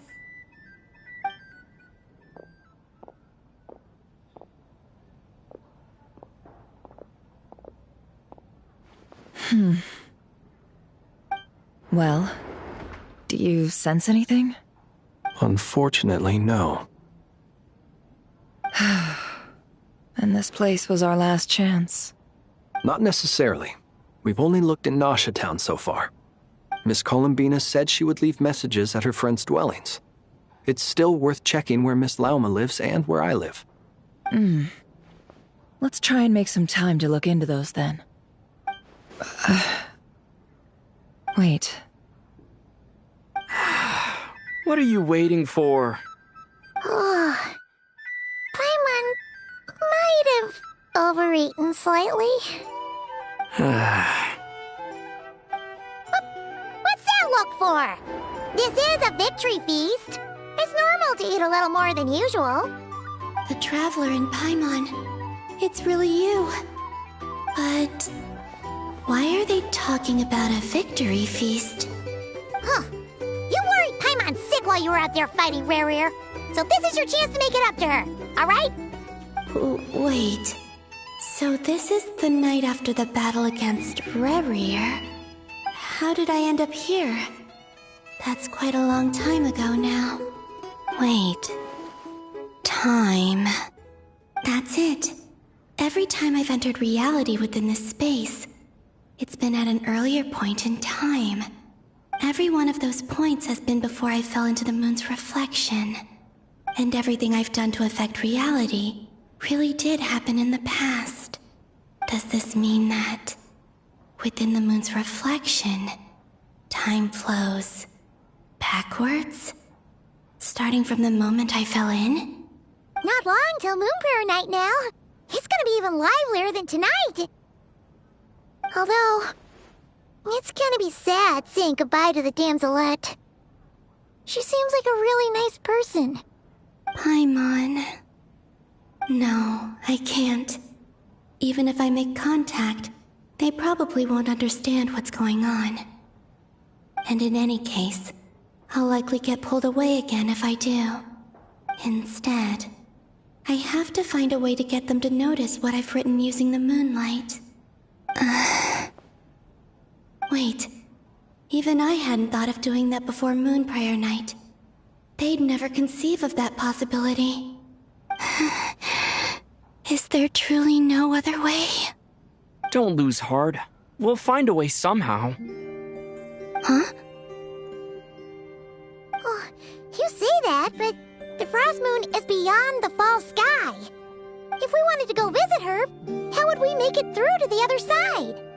We might not have all the answers now, but I'm sure we'll find a way one day. Huh. Guess someone's gotta be the optimist. The present. The future. That's right. There are still things I can do. What's your plan? Flint's, when you were staying next door, did you ever open the window? No. The rooms here are dark and damp, and there's such a buildup of dust on the windows that the moonlight can't even get in. I didn't think it was worth the trouble. The moonlight? I think I see where you're going. One moment. I'll see if the owner is available. Don't bother. Time is of the essence.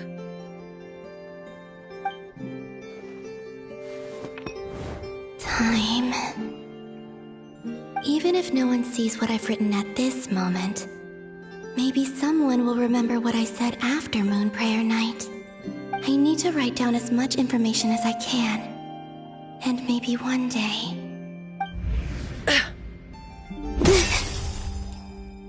Huh?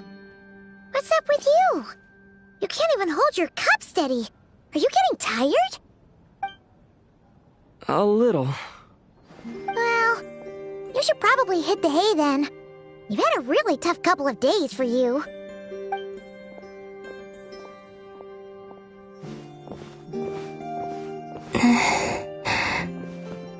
You truly have. You helped defeat Rerir, helped me reclaim my name, and you helped the others organize Moon Prayer Night. Wherever you are right now, I'm sure you're still fighting against the injustices of fate. This is all I can leave for them. How I wish I could stay here. But it's time for me to go. I hope to see you again in the next time. And if the opportunity presents itself. I will surely return to your side. Huh. Columbina. She's alive. Not only that, but she's left us an entire wall's worth of clues. She even wrote down what would happen on Moon Prayer Night. It's just a shame we found it too late. I am here. Time in this place flows backwards. I am constantly moving forward. It sounds like she's found a way to influence the past using Kuvaki. But her future is our past. So, these words have been here ever since we defeated the Ray hero Solnari. We just never discovered them. Which came first, the chicken or the egg? Do you ever mull over questions like that? Only when I'm in a good mood, and at leisure. Well, I never do. Everything that has happened already belongs to the realm of fact. As a business person, and especially an intel broker, what I do is extrapolate from those facts to try and read the future. An admirable philosophy. It's a means of survival. Let's go. We have a wall's worth of clues to share with the others.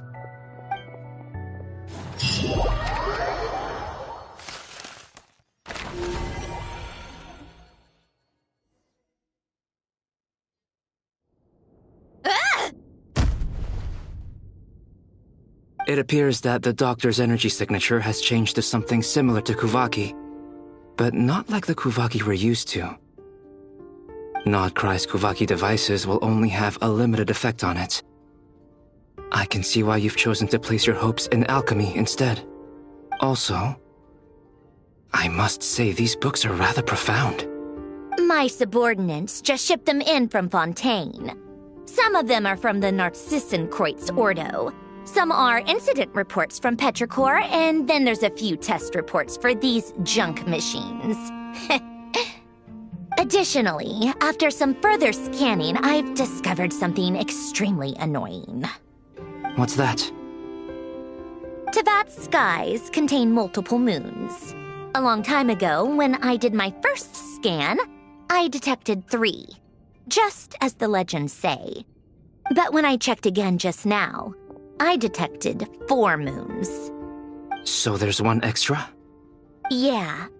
Originally, I thought that if I could still find 3 moons, that would at least mean Columbina's still alive. But then it occurred to me that apart from the frost moon, Teyvat's moons are just husks. And husks surely shouldn't show up in the scan, since they're not alive. It's weird, isn't it? If we can't even distinguish between a dead and a living moon, how are we supposed to know whether a moon goddess is still alive? Or does this mean that the moon marrows are equivalent to the moons themselves? It's certainly possible. In which case, the 4th moon you detected may be Dottore artificial creation. So he wasn't bluffing. He really built his own moon marrow. Ugh! I'm so mad right now! It's easy to get overwhelmed when you have too much on your plate. Maybe you need to relax. Perhaps try going for a walk. Or simply take a few deep breaths. Nothing can calm me down at a time like this. I need more time, and I need progress.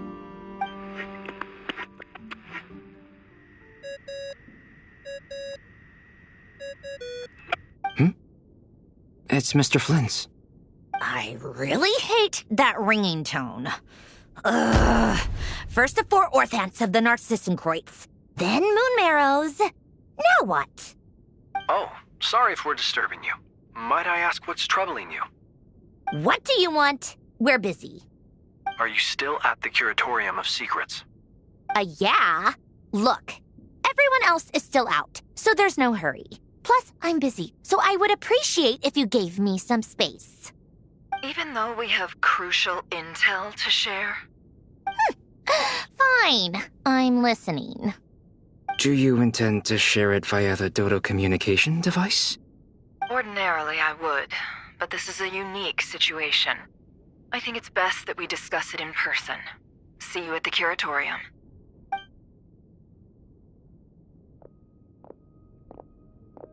All right, then. So, what's the situation? The rest of the team is still out working on their missions and evacuations, but we've decided to fill you in on the most crucial information first. Sandrone, you were right. Columbina is most likely still alive.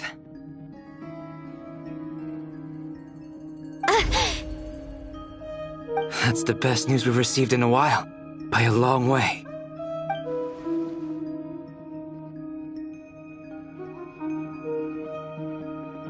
Random locations.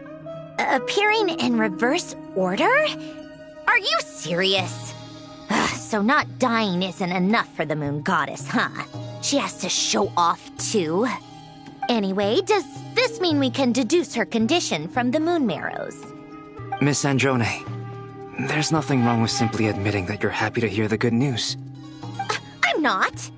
And she's the least of our problems.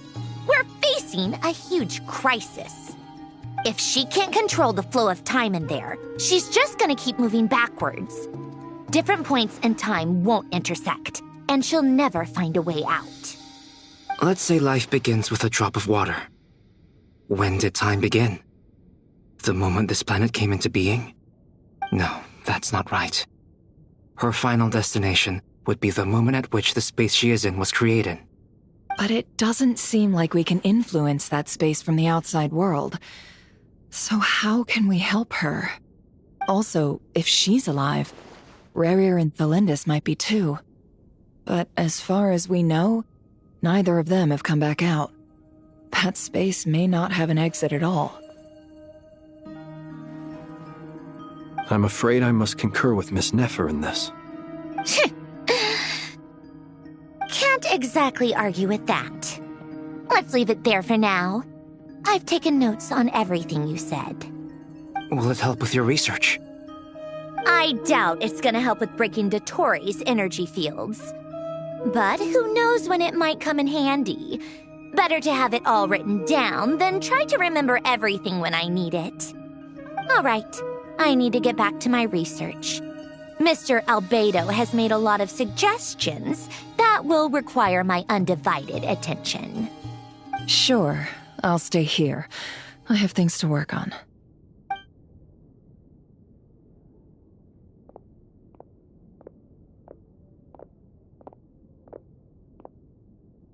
Paimon, are you there? Oh, right. She went with Varka to Natlan, didn't she? Good thing we've moved her and the Traveler's luggage in here. Speaking of the Traveler, where could they be? There's a note from Paimon. Paimon here. Not in at the moment, but if anyone needs to borrow her stuff or the Travelers, go ahead and help yourself. Paimon won't be mad. Also, Traveler, if you get back before Paimon, make sure to get some rest. Paimon misses you a lot, but put your health first, all right?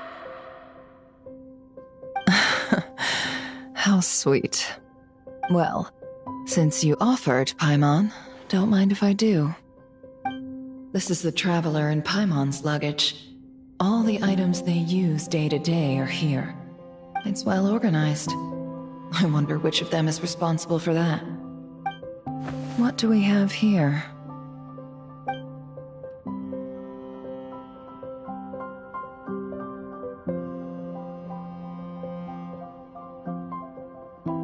The camera captured a special moment that can only occur between people who are close to one another.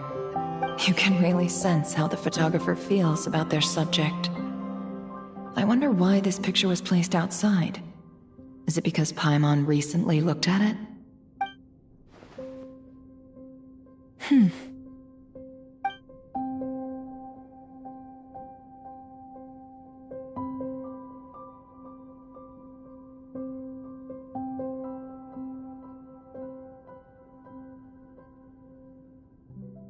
This must belong to the Traveler. Perfect. I'll use this. Hang in there. We'll find you.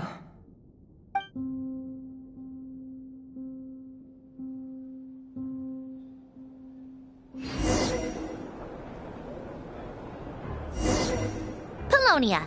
Search keyword world formula and bring me all relevant books.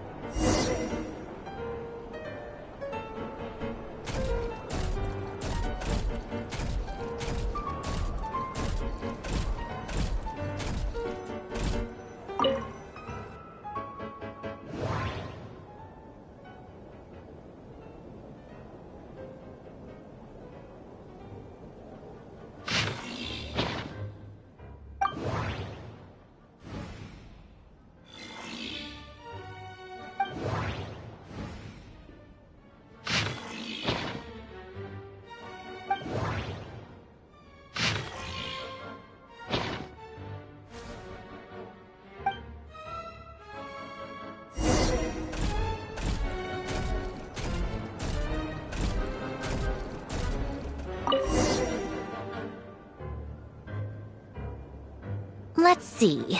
This one is on Tonki's sermon dictation concerning the apocalypse.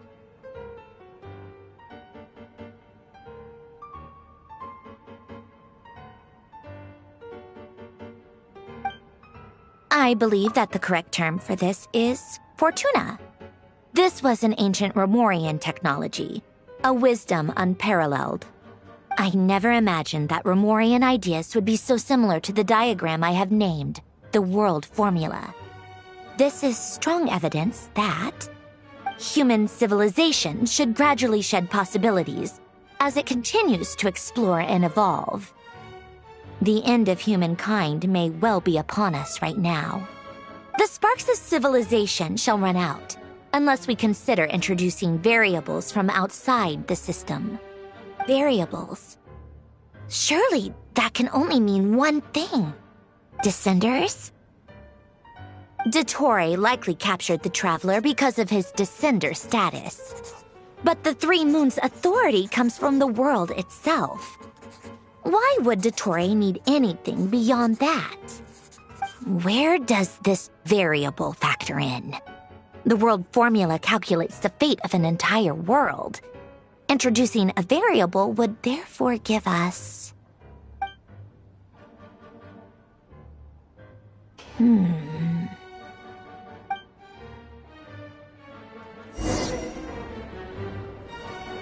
Polonia, search keyword pathway and bring me all relevant books.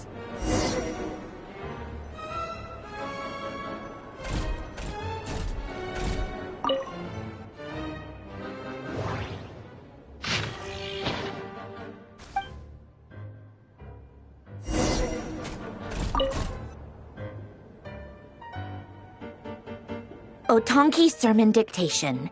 Explication. Observe and compute. So, it's one of...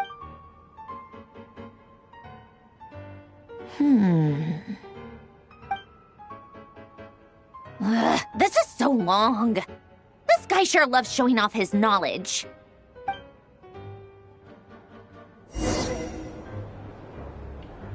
Polonia.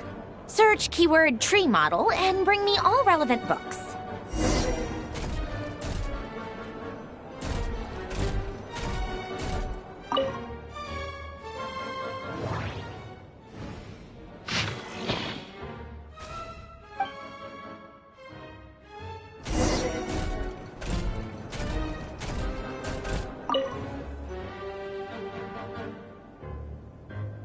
Most of the experimental devices proposed by the Lilia Crucis Ordo are built based on the simple and basic logical structure of a tree model.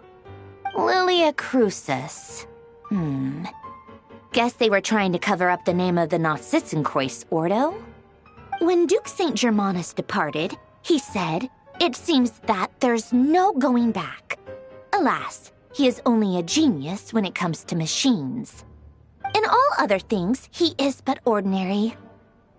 Excuse me?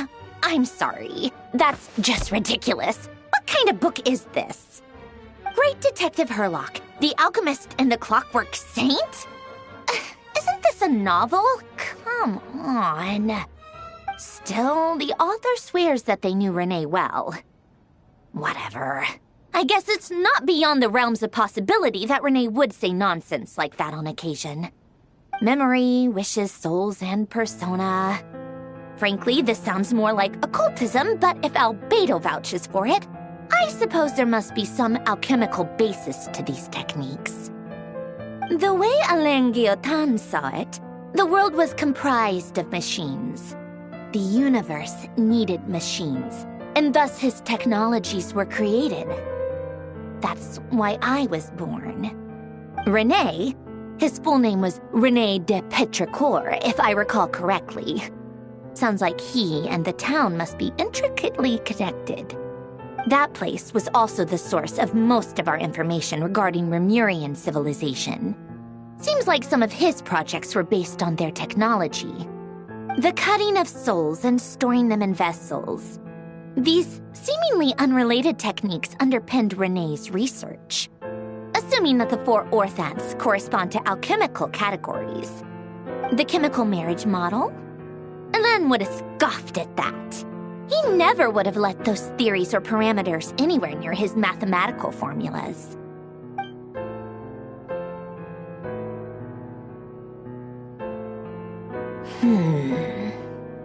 What was Alain's view on René? I know he mentioned the name, albeit very rarely. Oh, now I remember. Alain's old notes are here too. They mentioned Renee once. Renee seemed most out of sorts when he spoke to me. A lack of sweet foods has dulled his mind, I should think. Either way, his words are not to be believed. Yep, that sounds like Alain. My subordinates actually did a half-decent job digging out all these materials. Makes a change. Good for them. Some of Alain's old files are completely consistent with these records. He must have gotten them from the Tower of Gestalt. I never knew he got his hands on Renee's records that early.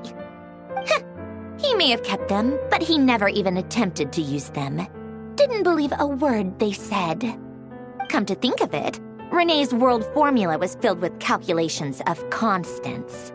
That shows he believed that the fate of the world to be predetermined. As for Alain... it's been too long. I forget what he said. What would he have said? A guy like him, fervent believer in machines, but not headstrong enough. The world can be changed. It is worth persevering. Yes, that's how he used to think at least. He created that procedure to save this world. Yet the scale of the world's fate proved too enormous. The result was beyond his ability to calculate. He died having never seen the outcome.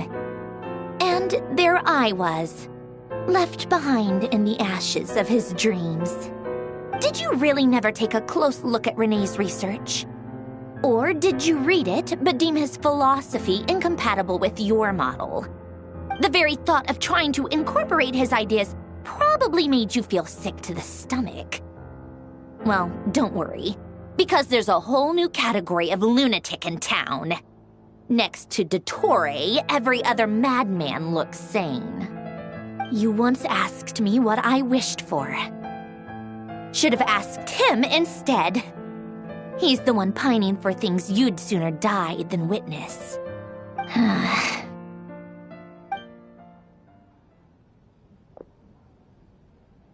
Even the tiniest variable can make big waves in the present.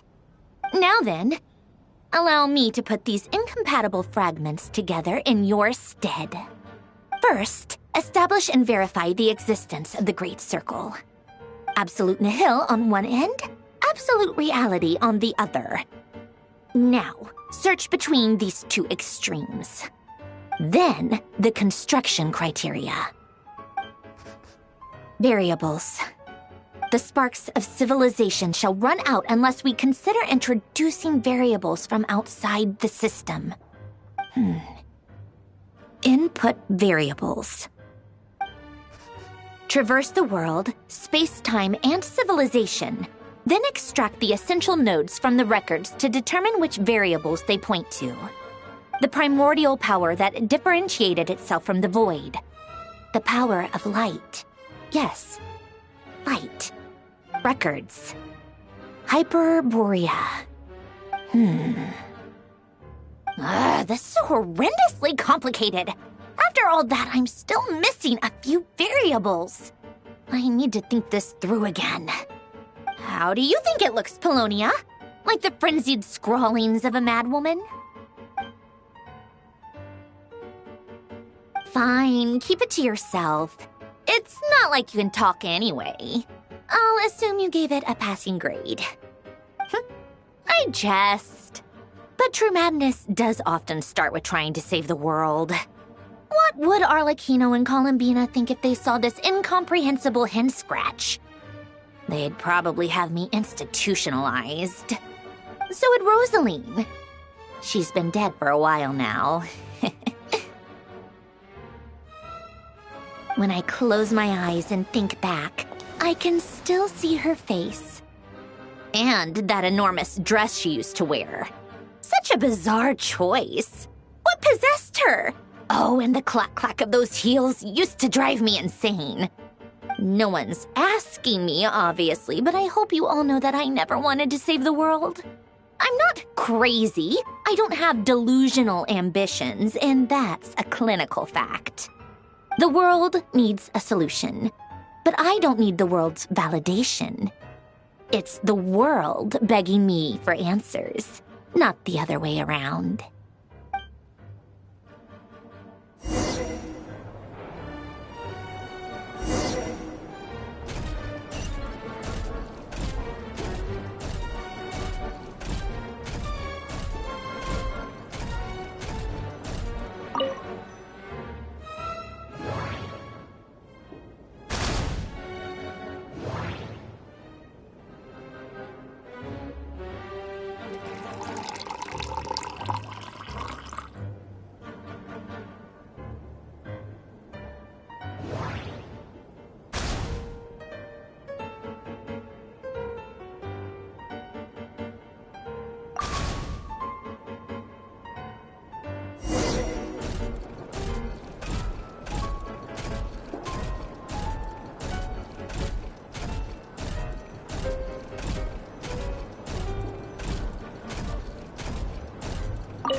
Oh, cookies to go with the tea. Let's see. They must be from that person who brought those documents. I see they're from Hotel de Boer. Something's written on the box. We are proud to present this homage to the Fortress of Meropede's fun-filled meal collection system. Fortune cookies. Have a lucky start to your day. Sounds like a dumb gimmick to me. Be early to bed and early to rise. Get plenty of sun and drink plenty of water. Then things will surely go well for you. What? Are you kidding me? Somehow I doubt that an early night and a glass of water is magically gonna save a world on the brink of existential peril.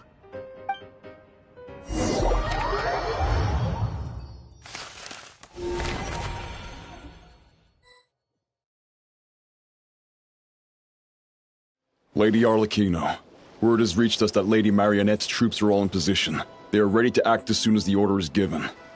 Excellent. The only thing is, they are fewer in number than we expected. It looks like many of them must have lost their lives at the hand of the monsters released by the Doctor. Can't be helped. Allow them to join our ranks, and keep in contact. As you wish.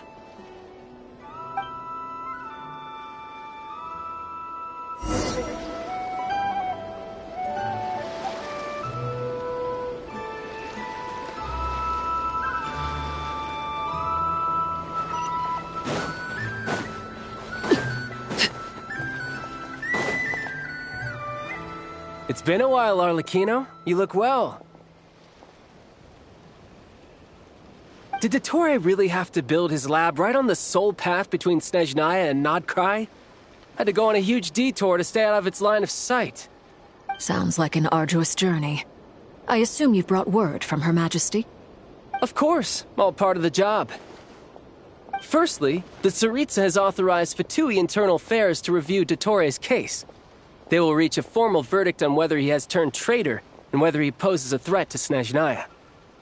While they're working on that, I've been ordered to come and receive the refugees from Nodkrai. They are nearby. My team will escort you to them shortly. Great. Aside from that, Her Majesty has a message for you and Sandrone personally. Huh? Where is Sandrone? She stayed behind to work since I was making the trip anyway. It seemed sensible to have one person on standby at base while the other came out to meet you. All right, guess that's just how she rolls. In that case, tell her that the Tsaritsa's decree this time is pretty awesome sounding. I think she'll like this one. Still, I wonder what... Wait, what's that? Did one of our troops turn into a monster? Take him out.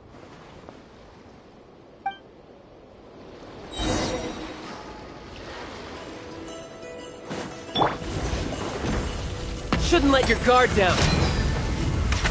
Lay down.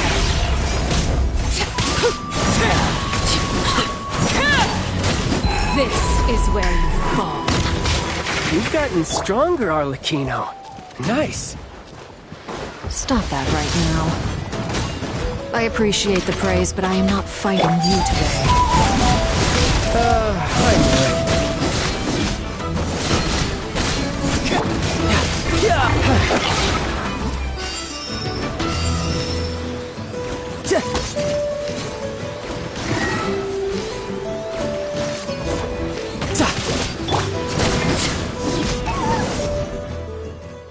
I can't believe it.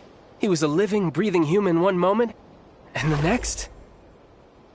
Another fine piece of work by our dear colleague, I'm afraid.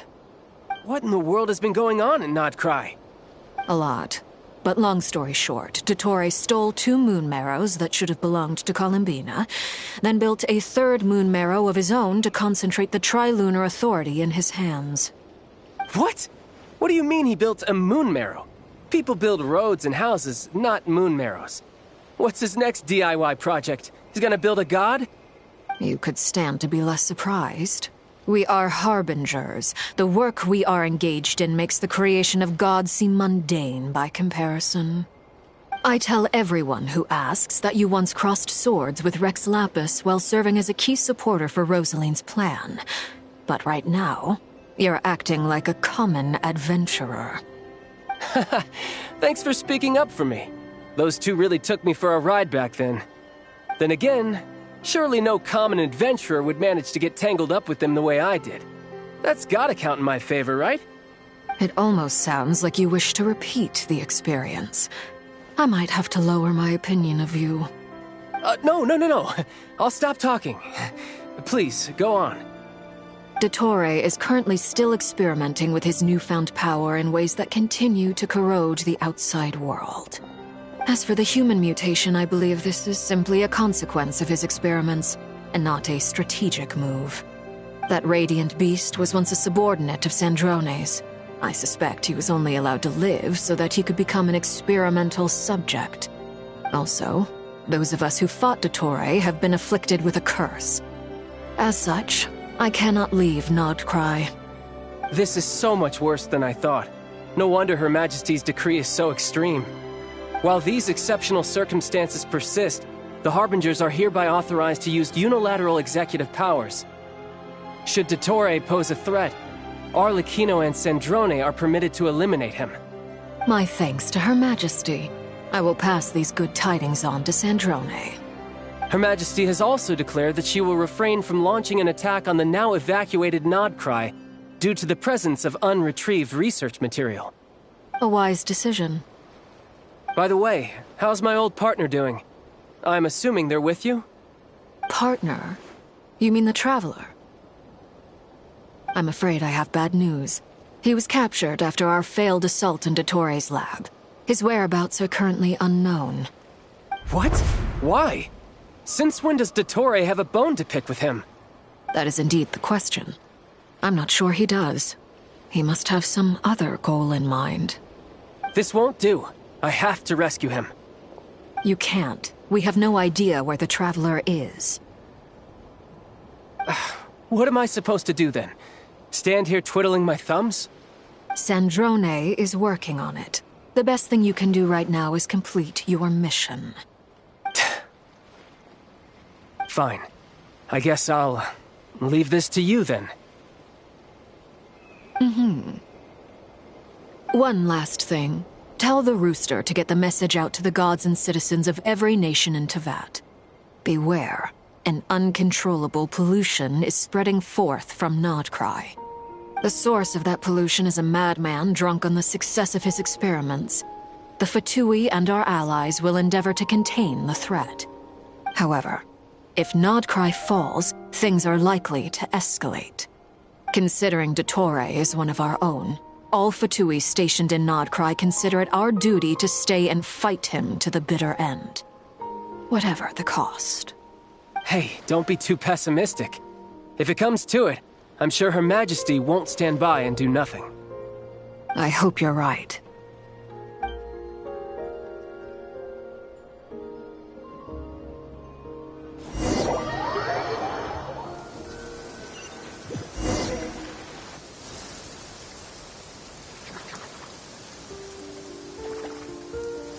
You're right on time.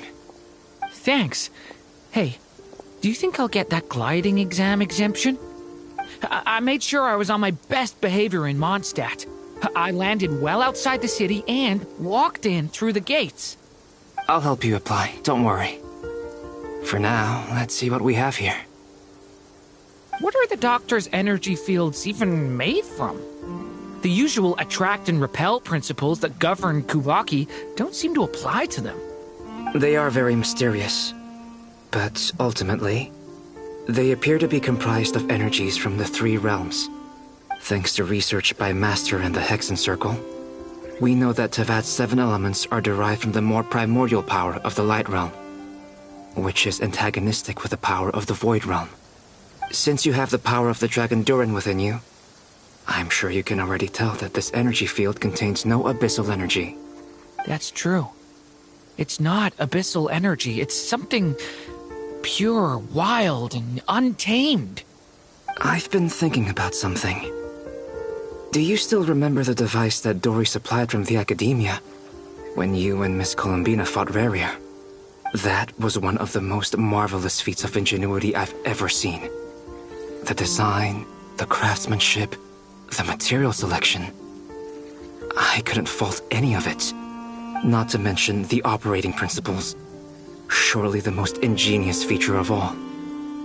Dory didn't go into detail on how it functions, but I have a working theory. The clue was that Miss Columbina was somehow able to use the pyro energy that you provided, despite the fact that, as a moon goddess, she should only be able to use light realm energy in principle. Now, all elemental energy is, of course, derived from light realm energy to begin with. Hence, I suspect that the device works by restoring elemental energy to its original state. This presumes a theoretical model of the 7 elements akin to that of light refracted through a prism. Perhaps it is no mere analogy.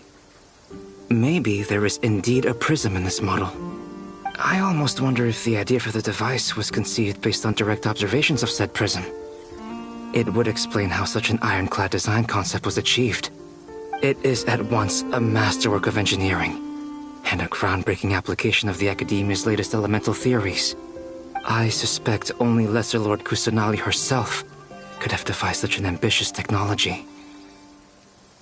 But back to the energy field before us. If this is pure light realm energy, its relation to elemental energy is one of integration versus division. Or you could say that the former contains the latter. Could this mean that elemental energy can dilute the power of the light realm? Should we give it a try? We should.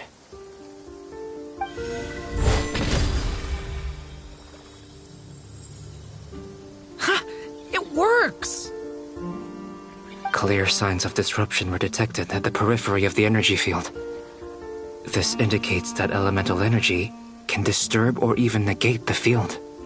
Now you try. All right, here goes. It's working! Switch to abyssal energy and attack again. No surprises there. Abyssal power drains the energy field to a significantly greater extent. I now feel confident in asserting that the energy field is indeed pure light realm energy, and that elemental energy can dilute it. But the energy field is huge. How much elemental energy will it take to neutralize it? We don't have to neutralize it completely. We can try other approaches. That's all for theory. Would you like to continue watching? So you knew I was here? Huh? When did you get here? A while ago. But Albedo sounded like he was working on his thesis defense back there. Back in Sumeru. You can end a person's whole career by interrupting them mid-speech. Very thoughtful of you. I'm truly touched. Could I ask you to lend me a hand? With what? A little test. Try using Anemo to unleash a concentrated assault with circular blades, with the goal of breaking through at a singular point. Nice! This time it tore through the field. Tremendous. This is a major breakthrough. Should we go through? We probably shouldn't risk having mutually antagonistic energies in such close proximity. Durin, you stay here and watch the entrance. Hat Guy and I will go in to investigate. Sounds sensible to me. Keep your eyes peeled, Durin. Don't worry, I got this. You two be careful in there. Just give me the signal if you need help and I'll dive right in. What do you mean, signal? It's based on a new alchemical concoction I developed last month. When 2 bottles of it are smashed on the ground together, they emit a blinding burst of light. If it comes to that, remember to shield your eyes with your hat. Glad I asked. Thanks for the heads up.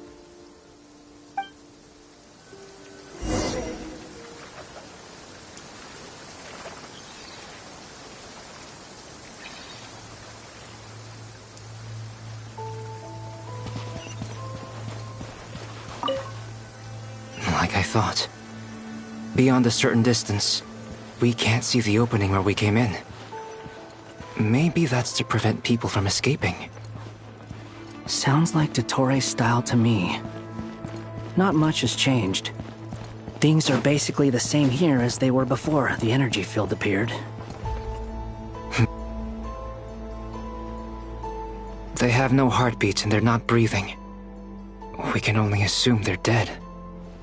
But there are no visible wounds.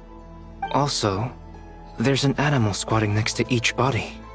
It's watching us. That's not an animal's gaze. What are you trying to tell us? Doesn't seem eager to talk. I guess maybe it's just an animal after all. Let's keep looking around.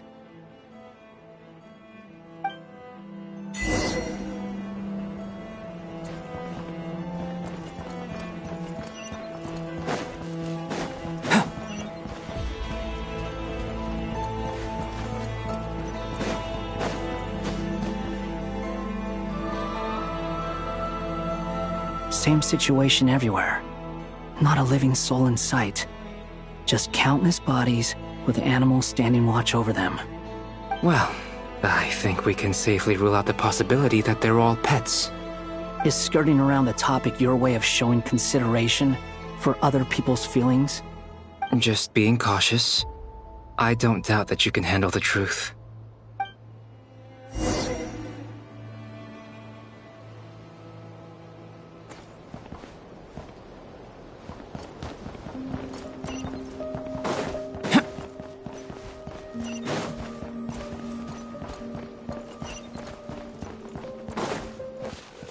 Careful. Please. Help us. Please. Over there. I hear a voice.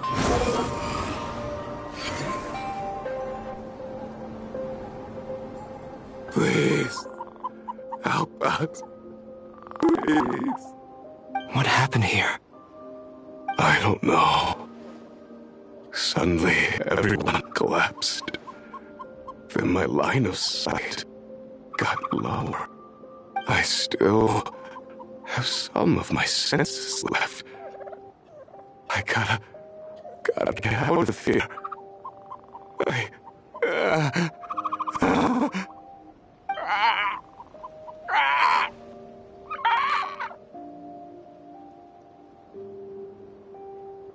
It looks like there's a huge experiment going on inside this energy field.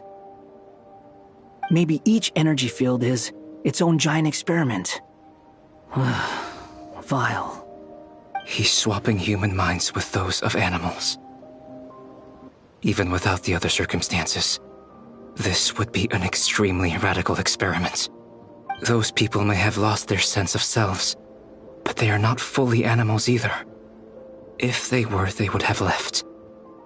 But instead, their instincts are driving them to remain by their dead bodies. We should go. No sense in sticking around here longer than we need to. Agreed.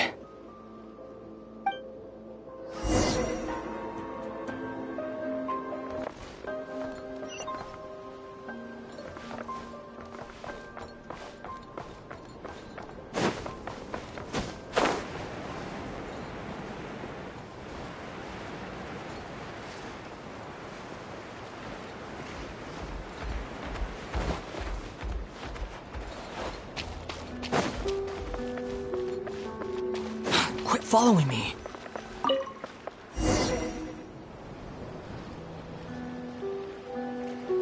Ah, you're back! Everything okay? We saw some things that take a strong stomach. Otherwise, we're fine. We should share our findings with the others.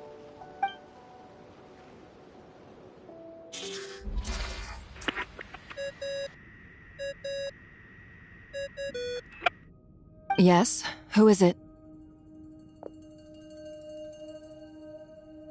Miss Nefer, it's me, Albedo. We found a way to break through the energy fields. With enough control, it's possible to tear them open using elemental energy. Also, we managed to take a look inside. Dottore is carrying out his cruel experiments on an immense scale. Any residents who have failed to evacuate in time will likely meet a grisly end. Sounds like he's living down to our expectations. Might I ask how things are proceeding on your end? I'm just about to get started. I'll be in touch once I have a result. Understood. Stay safe. I will.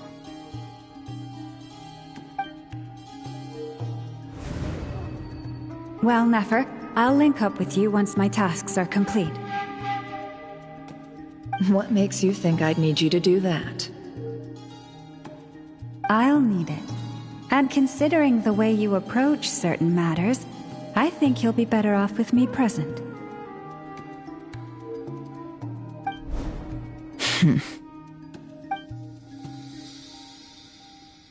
Let's begin. Entering simulation mode. A vast wasteland. Is this the Traveler's inner world? I was expecting something more vibrant, to be honest. Wait, someone's there. What are you looking at? In that case, I'll look at it with you. I want to know all about everything you've seen and experienced.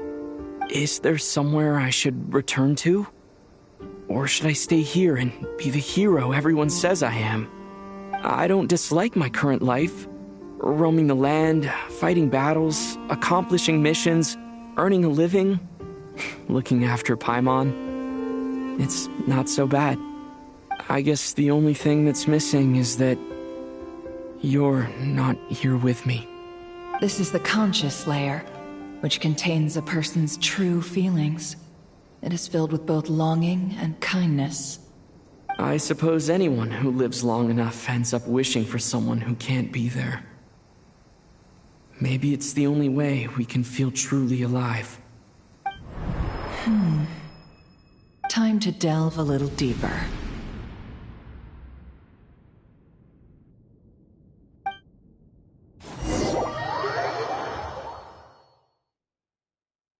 Nasha Town is hardly the optimal choice for a place to live, but it has character and a reasonable population density.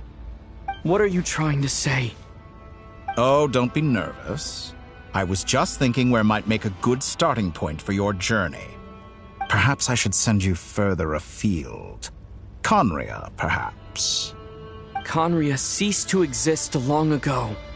Once again, you fail to understand the possibilities that the Tri-Lune creates. Anything that has existed in the past, I can now recreate. You simply do not wish to see that happen. That might be because you miss your sibling and fear getting answers that you are not ready to learn. But this is not for me to judge. If we are to collaborate, we need to maintain an amicable relationship. In a moment, you will be able to... Oh no. What are you...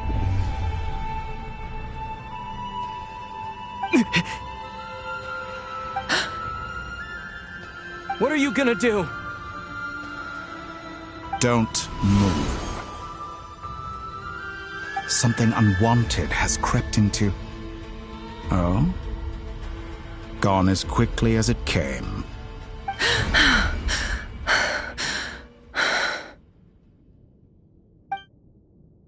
Did you save me? If I hadn't cut the connection, Dottore might have caught you from the other side and destroyed you. This was a good idea, but once is plenty. You were exceptionally brave. Excellent work. Thanks, but now's not the time for that.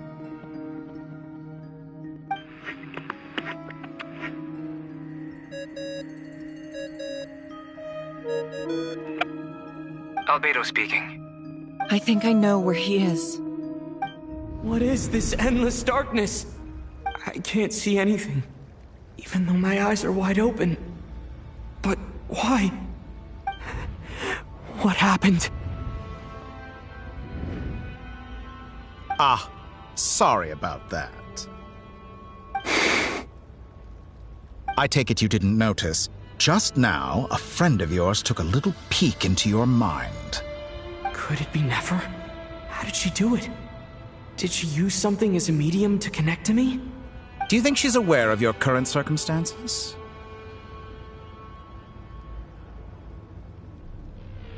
Oh dear. Have I stunned you into silence? I only wanted to slow down your time a little so I could stop your intruder in her tracks. It would have been nice to capture the spy. I must say, I'm finding the ability to adjust the flow of time rather intriguing. The moment you closed your eyes, time seemed to grow impossibly viscous, didn't it? A whole month passed before you opened your eyes again, but only for you. No one else was affected. I dare say this is something only a god can achieve. Point taken. You've proven once again that you have god-tier powers. Oh, you misunderstand. This wasn't about proving a point. I was testing things out. I find I learn best by doing, and I have to admit, time is not the easiest dimension to control. I only wanted to make you sleep for a short while, but it ended up lasting a whole month. Clearly some finesse is required to wield the authority over time as I wish. I hope you're not angry with me. It was only a month's discrepancy, nothing too serious. Had I been off by a year, a decade, or even a century, that would have been quite a different story. You could have frozen me for millions of years. So much for collaboration. You aren't showing much sincerity. Millions of years? To what end? I wonder if you don't understand humans all that well.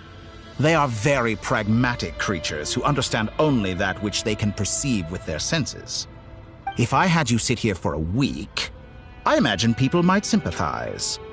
But if I left you here for 100, 1,000, or 10,000 years, the sheer size of that number would cause it to lose all meaning to them.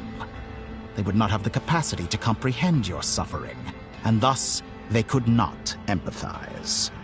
Unfortunately, while gods do exist in Teyvat, it is ordinary humans that account for most of the population. Their lifespans are so limited, their bodies so fragile. Did you ever really hope that they could begin to understand someone like you? Your long life and unique origins make you fundamentally different from them. How long will it be before they start to treat you like the alien you are? Before you are ostracized, outcast? Alien? Even I feel bad for you sometimes. This world has made you into a slave. So many times you have served its will, and not once have the powers that be ever thought to grant you the one simple thing you wish for. You have been treated most unfairly. I can change that. I will grant you special privileges and give you back the status you rightly deserve as a Descender.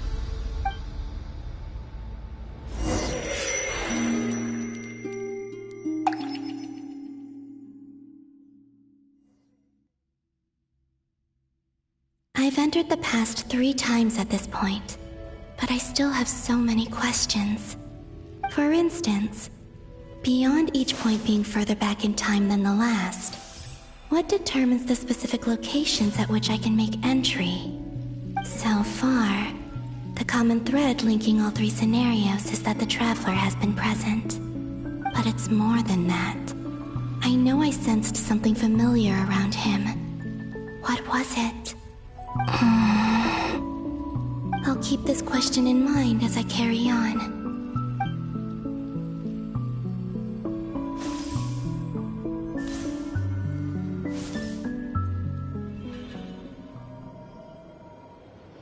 Humans, you never change.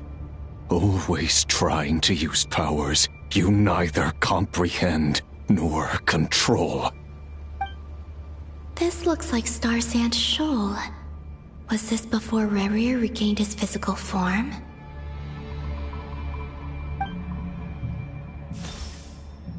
You've messed with the cannon again, huh? Sorry, but this round's not gonna go your way. The cannon. That's right.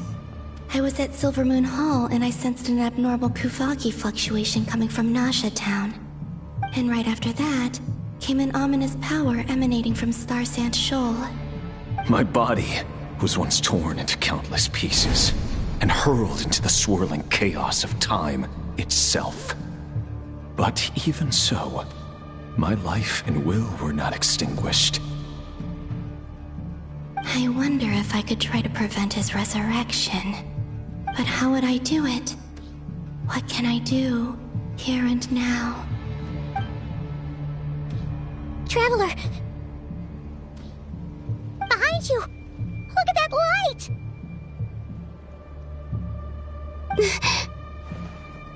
No, I won't make it in time. He's using the Kuvaki shield, like I taught him. Is he going to use it to block the cannon's beam? He's strong. I'm sure he can manage. But the force released when the beam impacts the shield might lead to collateral damage. Easy Island. The Frost Moon Scions will be exposed to lethal levels of Kuvaki. A question, if I may, kind Miss Columbina. When the cannon's Kuvaki beam was deflected earlier, I saw several bolts of energy streak toward Hisi Island, only to be blocked. Did you also have a hand in that? Maybe that really was me after all. Well, future me. But I don't know if I have enough power left. Sigi Sato pasa sax niti ipotuftos.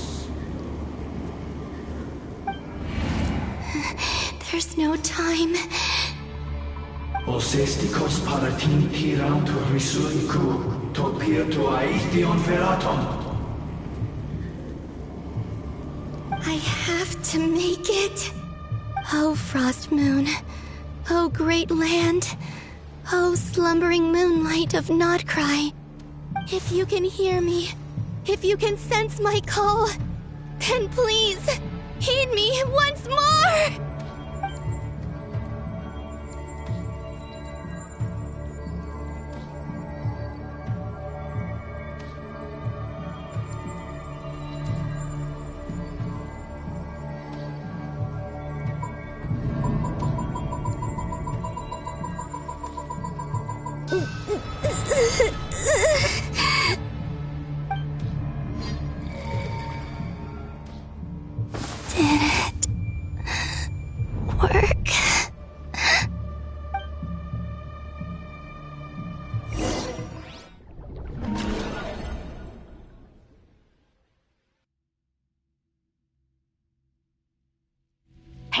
Wake up.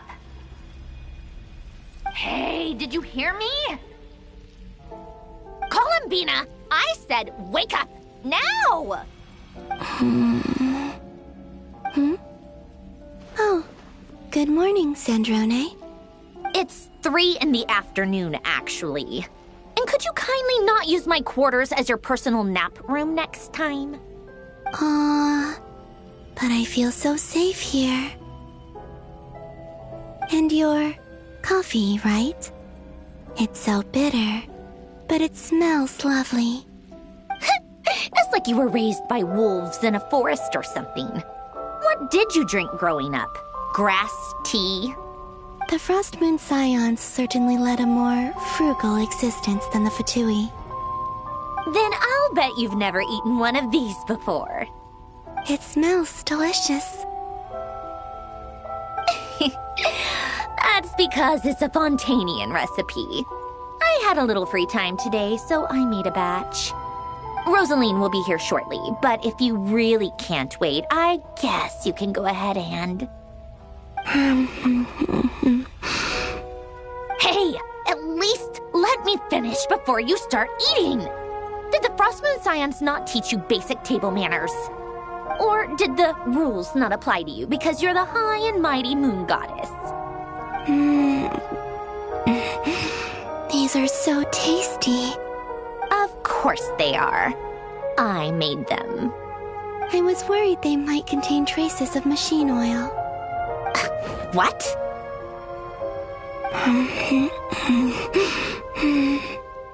You know, there's something I've always wanted to ask you. Why did you leave your old home and join the Fatui? I mean, I'm sure their food was awful. But there's gotta be more to it than that. Well, life there didn't go quite how I imagined. What were you expecting? You're a god. Your followers are gonna make some demands of you, right? Surely you can just answer a few prayers here and there in return for the free food and drink. How bad can it be? Well, would you help other people just for free food and drink? The doctor told me that you were created by a great mechanic, Lord something Fisher. The Lord Artificer. Ugh, some people can't keep their mouths shut. Oh, Lord Artificer.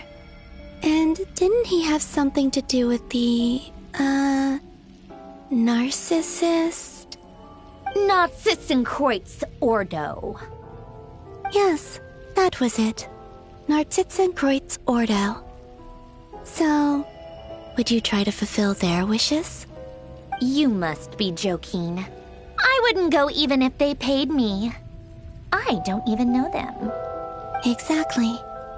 Well, I felt the same way. I did not know the people who made demands of me. What do you know? We're on the same page for once. In his later years, Alan did ask me if there was anything I wanted to do. If I had any wishes of my own. Well, I don't. And I'm not in any mood to fulfill someone else's either. Who's Alain? He was the... You know what? Never mind. You're not gonna remember. Anyway, the point I'm trying to make is, neither of us is the self-sacrificing type. Let me ask you this. What sort of place would you like to live in, if you could choose? A place where people don't ask me for things I cannot give them. Where they don't worship me, or fear me, but just want to chat with me like a normal person. I'd also like the freedom to come and go as I please. And ideally, it would be somewhere with the smell of coffee and snacks. Not to burst your bubble, but no such place exists in the world.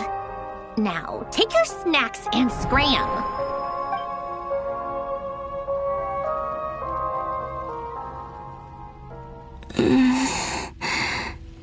Did I pass out? Of course. I'm back here again. I dreamed of events from my past. Sandrone. Traveler. I miss you all so much. Back there. I guess I managed to harness all the Kuvaki energy on Hisi Island. But how did I do it? Time is flowing backwards here, and I can use that familiar power to enter the world of the past. That mystery ally everyone talked about. It was me all along. I can sense that there isn't much more power remaining up ahead. What lies at the end of all of this? Will time keep flowing into the past? And will I ever find my way back?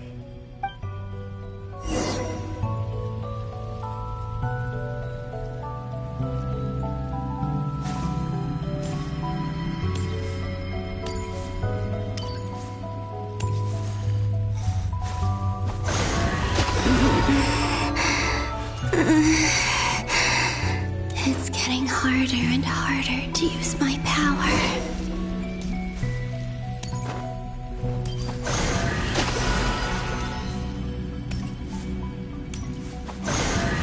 I'm no match for the Abyss in this state.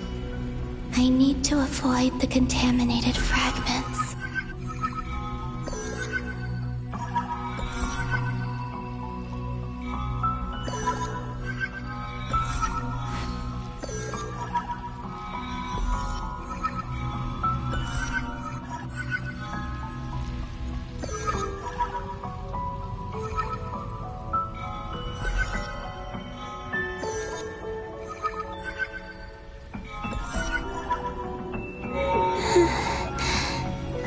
Time to go. I wonder where I'll find myself this time.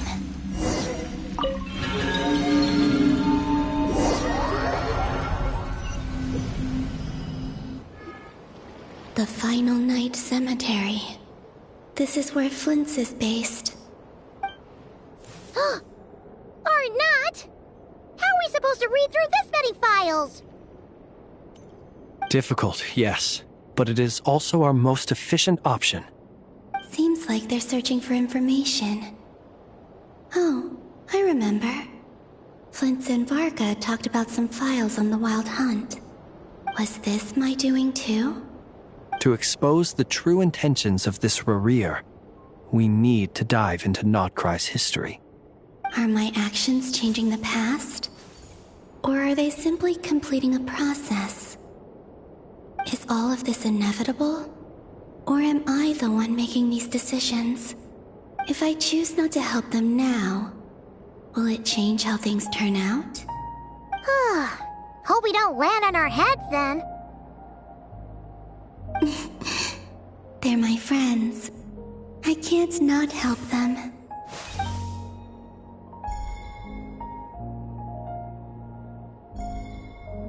Ghost! And the other one was... here. Hey! Another file's moving!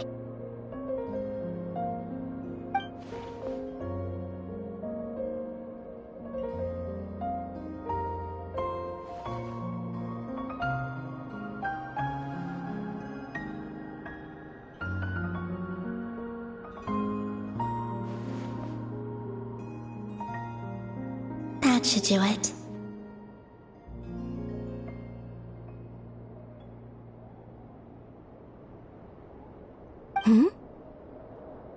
Luanatar? You can sense my presence? Wait!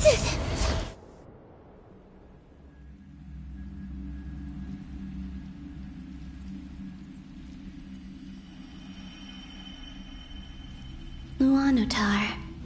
So she's that familiar presence I've been sensing all along. She's always been by the Traveler's side. That explains why the Traveler has been there each time I've entered the past. But why Luanatar? Is it because she has a connection to me as the Moon Goddess's familiar? If so, why not any other Kuhenki? That's...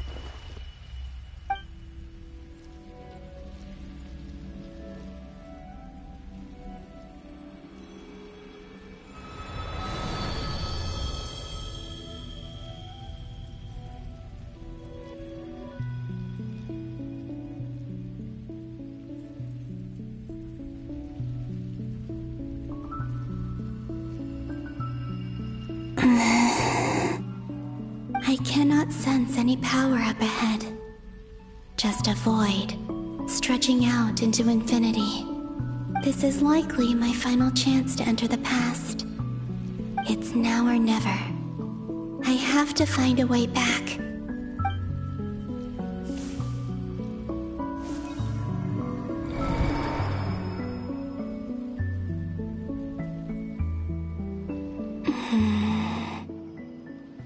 Hisi Island?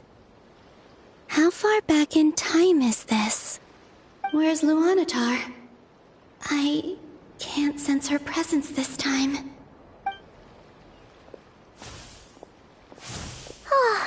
Seeing Enefa and Aino reunited like that sure was heartwarming. Traveler, Paimon. No, stay calm. I don't have much power left to change things. I don't even have that much time left here. Think, Columbina. How do I find a way back? A way back... to where? Do I go back to Moonprayer Night? Or to the future that followed? And if I return in my current state, what will become of me then? Dotori's actions that day proved that he'd been planning that for a long time. He had already seized the power of 2 Moon Marrows before capturing me.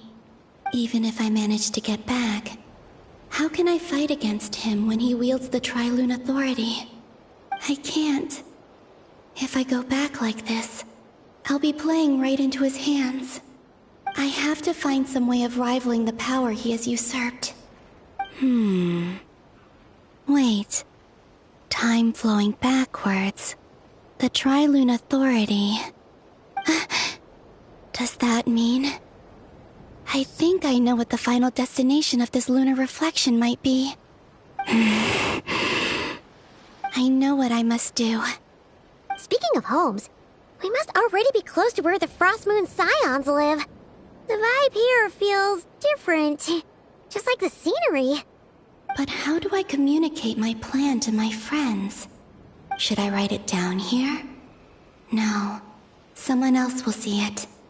I need something with a close connection to me. Something I can use as a medium to tell them what's happened to me in here. Now it makes sense.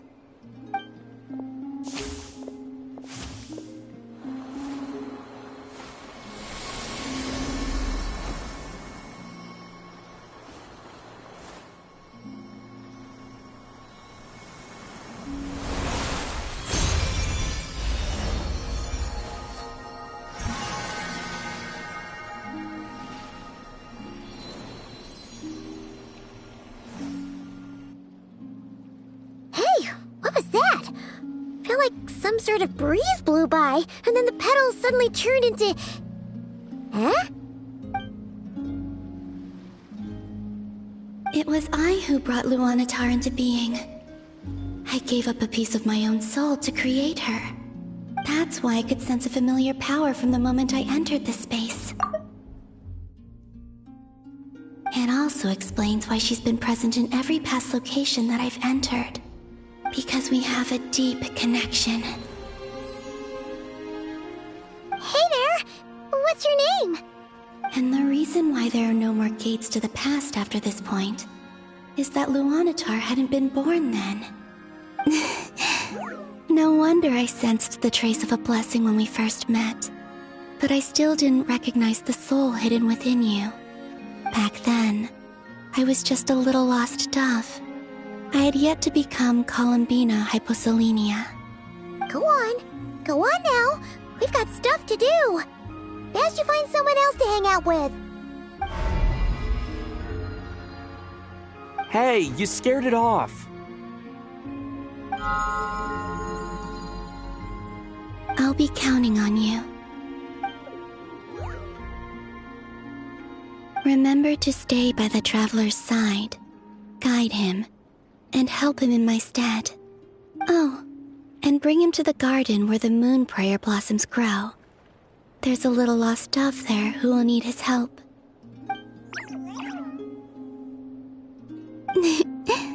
Go on.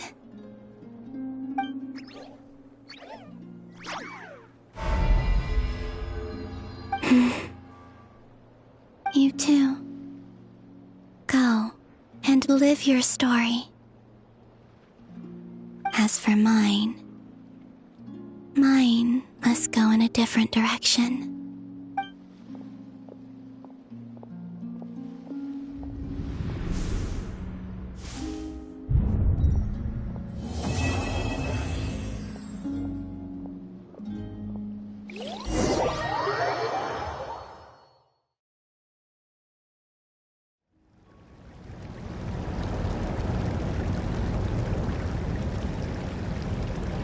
How would you like to experience the thrill of never being held accountable for your actions? You could crush people like ants without, believe me, such a life is... What point is he trying to make? Freedom? But the freedom to kill? To do evil and get away with it? Why would you offer me that? The creation of a world is the ultimate scientific experiment. I have taken my research to the highest level, where I shall be not just a god, but also a servant to many sacred spirits. I shall heed the truth and perform holy deeds. A god's laboratory is the perfect playground, but it needs the right occupant to explore its full potential. Mortals are found everywhere one looks. Not so with Descenders. I'd prefer my first guest to be a distinguished individual such as yourself. And I know you could make the most of the opportunities it offers. So the condition for entering the new world is to take innocent lives. In the same dilemma that Rerir once faced. Could I really bring myself to kill others for my own benefit? Rerir did. And look where it got him. Have you made up your mind? I can't do it. Your playground is no place for me. You're putting your hopes in the wrong person. But we both know I'm not quite the hero you say I am either. I have my own reasons for the journey I'm on. And they aren't all selfless. You've grown a lot since we last met. Why don't I lower my requirement? I really doubt I could live that sort of life. And yet you already sound less defiant than a moment ago. The benefits appeal to you because you can read the signs of the times. Why don't we return to my research facility? Your last visit was so rough.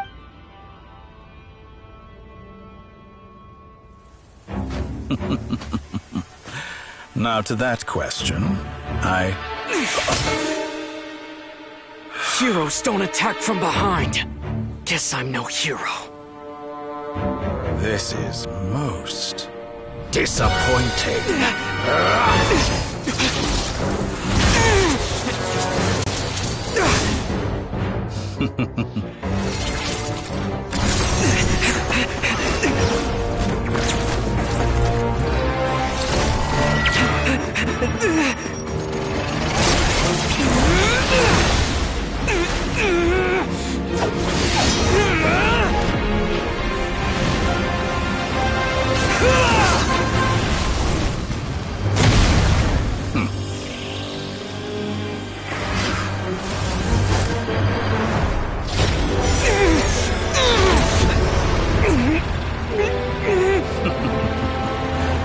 Now then.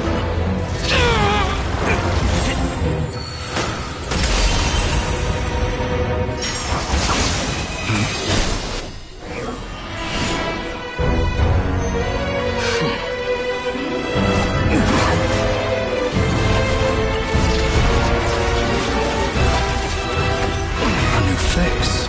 Interesting.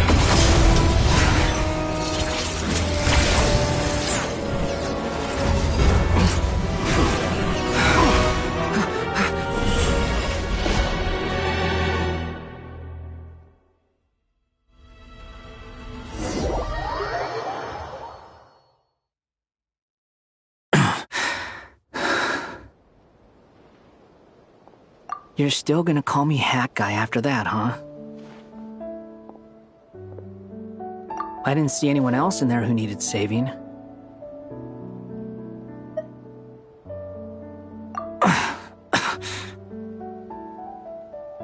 It's nothing. I'll be fine. Why are you looking at me like that? Is it that shocking that I'd come to your rescue? I owed you a favor back in Sumeru. Now we're even. Distracting Dottore was tough, I won't lie. He's not gonna fall for the same trick twice. That was my one shot. I'd hoped to use it to take him out. Ugh. I never wanted to obliterate someone more than I do right now. Dottore doesn't recognize me, but his segments were originally made based on an analysis of my operational principles. I expect it's only a matter of time before he figures out what I am. So Dottore doesn't recognize Wanderer because he deleted himself from Irminsul. Did he really miss his only chance for revenge by saving me? Why the long face? Hey, I'm not blaming you, okay? And I'm not complaining either. Rescuing you and killing Dottore are equally important goals. Everyone would be pretty stuck without you. It's best you live to fight another day. How are you holding up? Are you all right? Hat Guy said to put safety first, so we agreed to run as far away as we could after leaving the energy field and only meet up once it was safe. You don't look injured. It seems that Dottore didn't do anything to you.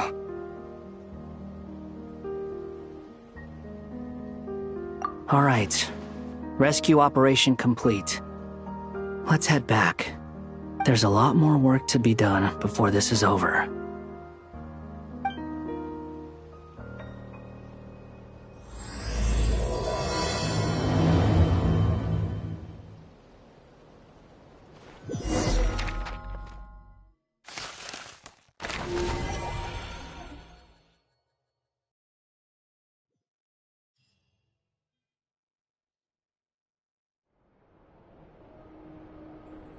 Understood. I will bear the Tsaritsa's decree in mind. I don't see what's so awesome about it, though. Does he really think everyone else is as immature as him? I'm not stooping to Tartaglia's level. I thought you might say that. How's your progress? Quite promising, actually. That alchemist Albedo gave me a few Remember how I asked you to look up some files for me? That stuff on the Nachtschitzenkreuz Institute. René de Petrichor and Jakob Ingold. Alain Guillotin despised René's theories and methods, but he never managed to come up with better alternatives either. So I adopted some of René's ideas. I thought Alain was like a father to you. He and René were mortal enemies, were they not? And what would you say if Lenny and his friends one day learned something useful from someone you utterly detested? I would applaud them for it. That would mean that they have surpassed me. For all we know, Alain Guillotin might have thought the same thing. Not that it matters, though. He's dead, and I'm alive. So it's my call to make. Once you die, it doesn't matter how great you were in life. Only the living get to decide what happens next. Hey, come on out. They're back. Huh?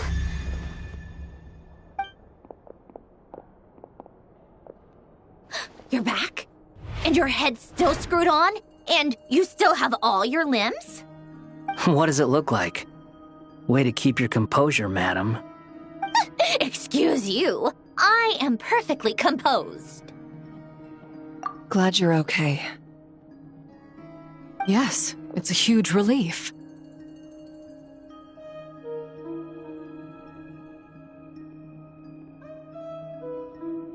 Worry? Oh, yeah, right. You think we, the Fatui, were worried about you? We were worried sick. Hey!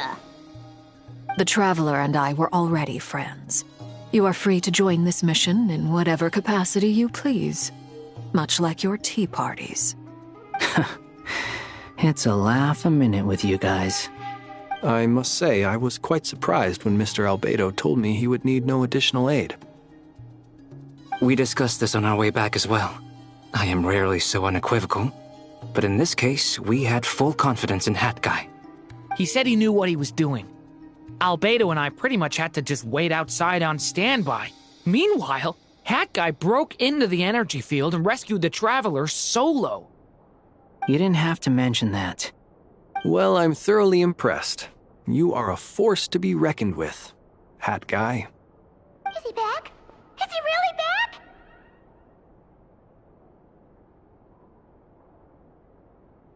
Traveler! It's really you!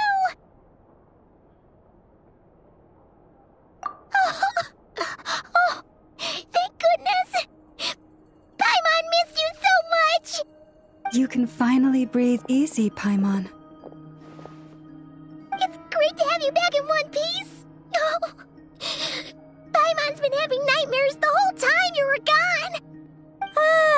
Look at them. You know, once you reach my age, there's nothing better than watching a misty-eyed reunion between friends. It's nothing. Same goes when you get to my age, too. I bet Ino and Anefa would be tearing up as well if they were here.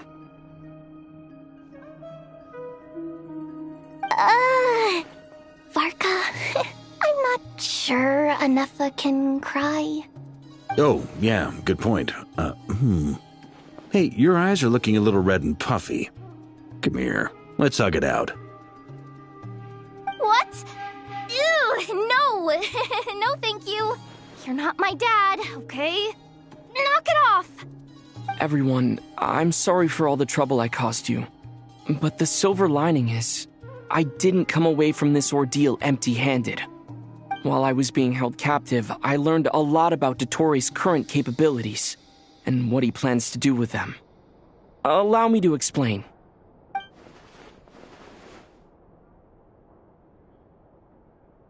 The three moon goddesses were even more powerful than we imagined. No wonder Dottore believes himself to be equal to the gods, maybe even superior. Utter blasphemy. While everyone was gone, Nefer and I made an interesting discovery, and I believe Miss Sandrone has something to share too. Ma'am, perhaps you could do the honors?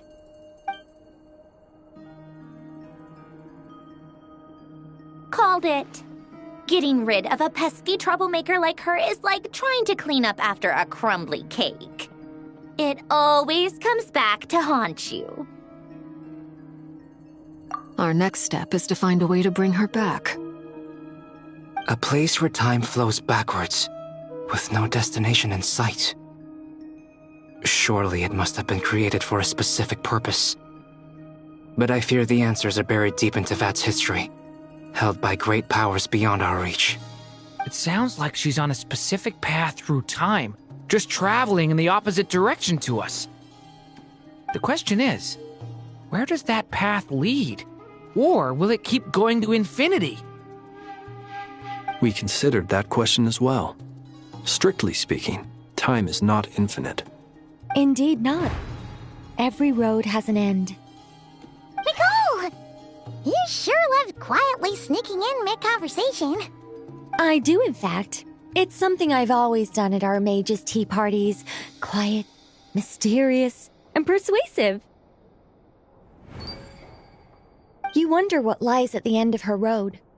Well, just as the world has a beginning and an end, so too does time. And so, the end of the road is the moment that Teyvat was born. But where Miss Columbina will end up along this road, that depends on where this particular river of reverse time began. What about the original moons and the moon goddesses? Do they have a beginning too? All things do. In the beginning, no moons adorned the sky. It was the Dragon King Nibelung who raised the three moons into the heavens, and thus were the moon goddesses born. They were shadows of the planet, born to wield Nibelung's authority and oversee the world on his behalf. They were extensions of his will, manifestations of his majesty. But then one day, they disappeared just as suddenly as they had once been brought into being. Nobody knew where they had gone.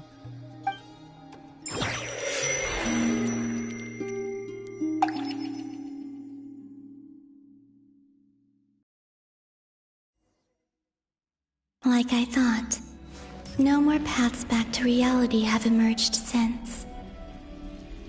But how can I be sure that I'm going the right way without scenes from reality to keep me on track? I can't even be sure of how long I've been walking for. The further I travel, the less stable this space becomes. There are even moments where I can sense something that feels like abyssal energy. They can just materialize out of thin air. I have to keep my wits about me.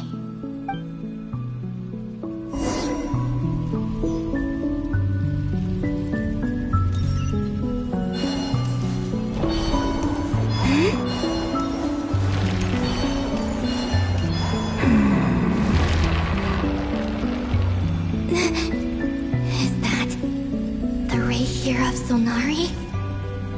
I can't believe he survived. How did he do it?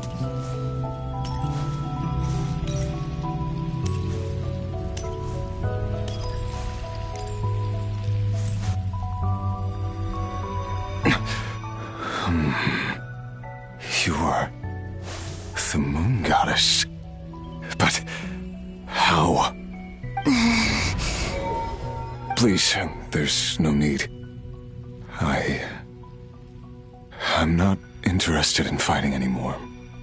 I find that a little difficult to believe. Yeah. Honestly, so do I. The way you used my own power against me was... It was a brilliant strategy. And then, in the final moment before I was thrown into this space, I got to see an old friend. Mr. Dainsleif. Right. It was so long ago now. But we were friends once. When I first got here, I was filled with hatred, remorse, and rage. How I cursed and devoured. I tore everything here apart. I was consumed by the desire to leave this place and have my vengeance. But to no avail. This is a place with no exit. This is the second time I've entered this space. Though I have no memory of the first. I was torn to shreds the moment I entered. But this time I survived. It must be partly because of this new body. And partly because of all the Kuvaki I absorbed in Nodcry. Are you the source of the abyssal power in here? Not all of it. Some is from when I first arrived here and tried to destroy everything. But there was already a degree of abyssal power here before I entered. And like a venomous snake baking in the merciless sun, it tried to slither into my shadow. Tried to? So, you rejected it? Yes. Because after that, the world suddenly became silent for a moment. What do you mean? The voices in my head, they were gone. And then I saw her. Her? Thelindis. My former lover. Never mentioned that she saw a memory of Thelindis leaping into the moon's reflection. More precisely, I saw her afterimage. I'm sure the real her is long gone. She was just an ordinary Conrian. She couldn't have survived here for very long. Anyway, why have you come here? Didn't you know it was a dead end? If I hadn't escaped through the moon gate, my friends would have been in far greater danger. Oh, I see. Because of your power. The power of a moon goddess. What? You'd like to know how I know, wouldn't you? The one who resurrected me said so. I could hear a deep lust for power in his voice. Do you mean... Dottore? Dottore. So that's what he's called. He'd been collecting fragments of my body for a long time. All so that he could resurrect me at the moment of his choosing. I had no interest in his research. But being as corroded by the Abyss as I was, we were aligned as far as hunting the moons and recovering my strength were concerned. So that's why the Wild Hunt suddenly became so active in Nodcry. When I left the Fatui in my weakened state, Dottore must have felt that his time had come. Moon Goddess, could I ask a favor of you? What? I know this is a lot to ask, especially from someone who tried to kill you. If you refuse, I won't fight it. But this is the only thing I desire now. Nothing else matters.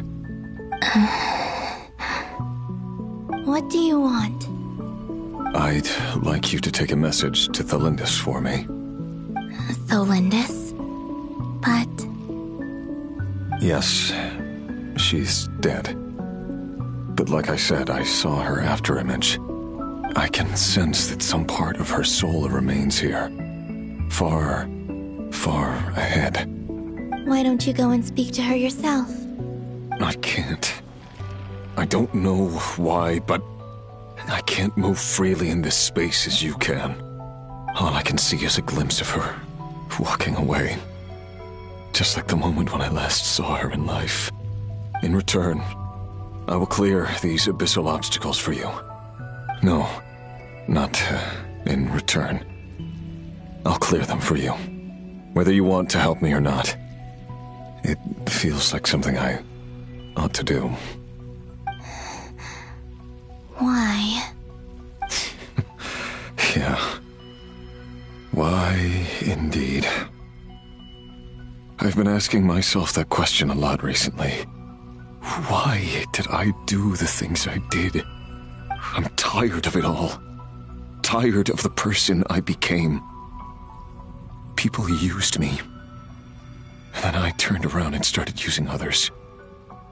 I hurt a lot of people. I think I grew tired of it long ago. But I wouldn't admit it to myself. And ultimately, that's how I ended up here. What do you wish to tell her? All of it. My past. My mistakes. Everything that happened after we were separated. Is it okay if I give her the abridged version? Yeah, I'm sure there's plenty you can skip over. Just tell her the important parts. Whatever you think that means. Like the part where you relentlessly tried to kill us? It's up to you. Love demands honesty. But my relationship with Thelindis was built on lies. We hid too much from each other. But after living my whole life in the shadows, I don't want to hide anything anymore. I will do my best.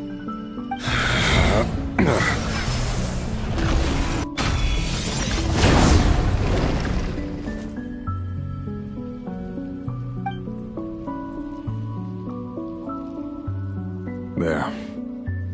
The Abyss will no longer stand in your way. Even though Mr. Dainsleif felt he had to fight you, I think he still regarded you as a friend. Dane? He said that you betrayed him. But he also felt great remorse at never having understood what you were truly going through. Why tell me this? Because if he'd known that someone could take a message to you, I believe that's what he would have said. Thank you. It means a lot. I know this will sound strange coming from me, but don't die, Moon Goddess. I can tell that you're determined to get out of here.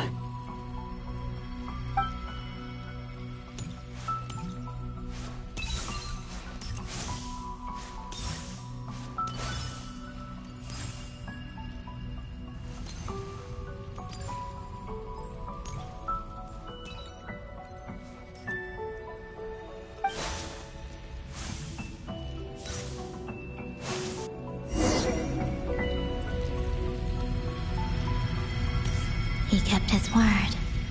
The Abyss is no longer obstructing my path.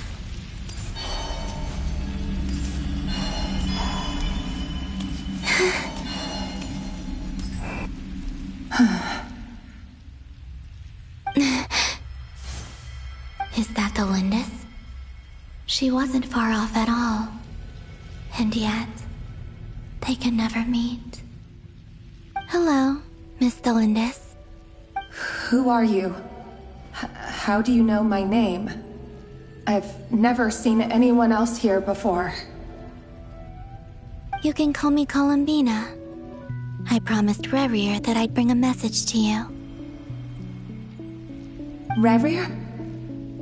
My Rerir? Is he well? He's doing better than he was. Better than he was, huh? Sounds like he's had a pretty rough time. Others have had a rough time on his account too. In many cases, their time ran out because of him. And I'm not just talking about the children of the Crimson Moon. So, things got worse before they got better. Could you tell me what happened, Miss Columbina? Are you sure you wish to know? Yes. This is my opportunity to learn the truth. No matter how hard it is to hear, I have to know. I admire your courage. However, time is short. I cannot stay here for long.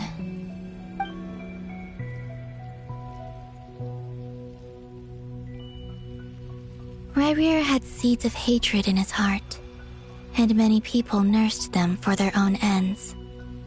On some level, everything he did was to try and find a way to see you again. But in the end, he came to regret his mistakes. He wanted to apologize for hiding his past from you. Beyond that, he did not say specifically what it was he wished to convey to you, but I'm sure that you've always been on his mind. You are what has kept him going over all these years.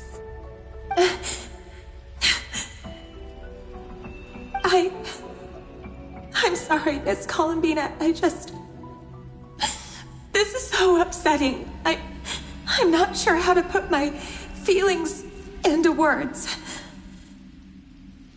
It's all right. I understand. Well, that's everything from me.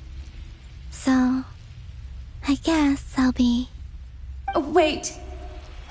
One moment. Time flows backwards here. The road ahead only leads further and further into the past. I know. I intend to reach the end of that road. Without a moon marrow, without the 3 moons' power, you won't make it far. Wait, unless... Are you one of the moon goddesses? You could say that. I see. I often think to myself, if life is like a train ride, why haven't I reached the terminus? Where am I even going? And it's not just me, it's this whole place. Wherever it is, it seems like it's existed forever. It's such a mystery. Where is it going? I must seem so ridiculous. I can't answer these basic questions, and yet I jumped right in here without hesitating, only to be torn apart the moment I entered by powerful energy currents. Only my soul remains now. Thinking back, I was suddenly overcome with fear and terror in that moment.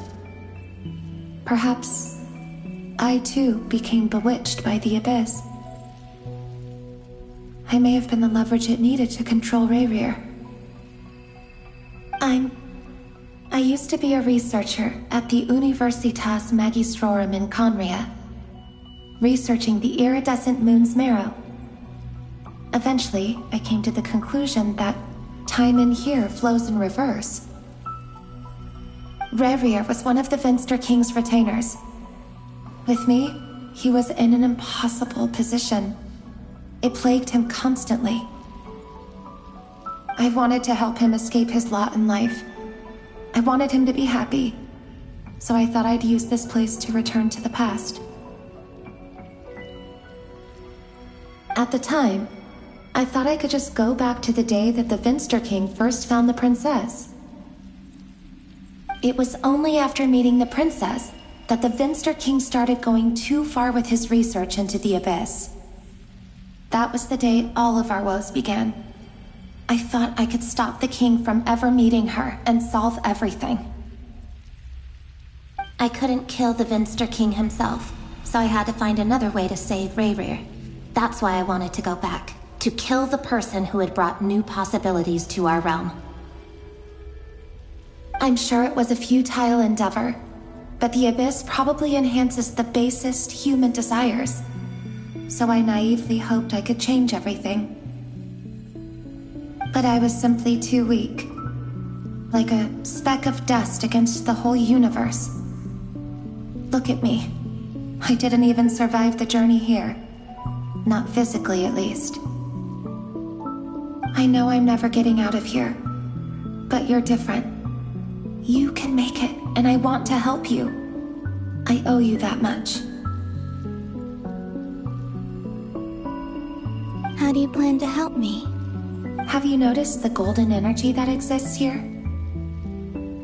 Based on my past research and my observations since coming here, I believe they carry you forward faster. I can share what I've learned and help you understand the pattern in which this energy appears.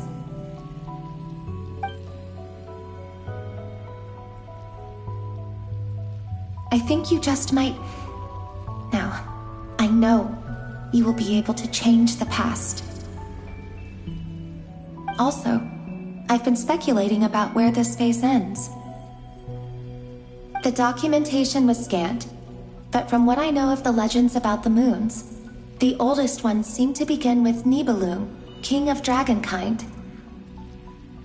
I have no way of verifying any of it by this point, but if it's true, you might be able to reach that era if you keep walking.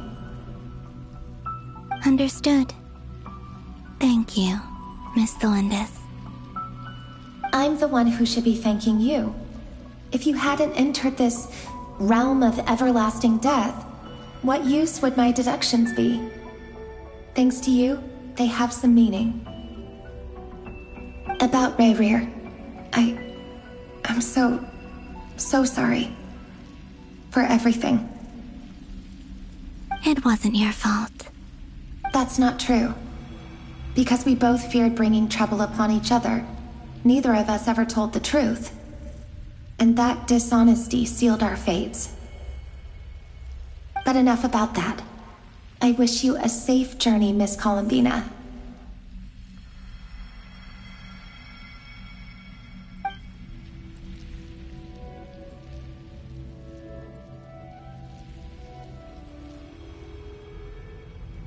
And may the outside world never have to experience pain like this again. Rayrir, you're there, aren't you? I cannot see you, because you exist in the future. I expect we'll be trapped in this prison of space-time for all eternity. But please, gaze upon the past, and then sit for a while. Let's find a place to sit down together, just like we did when we first met.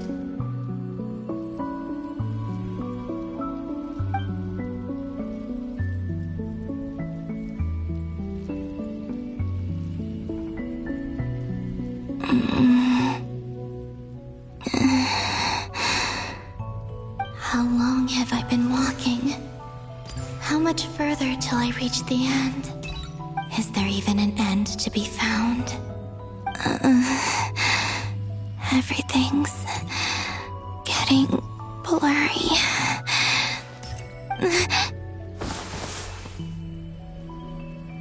Huh? Are you all right, little sister? Have you come from the distant future?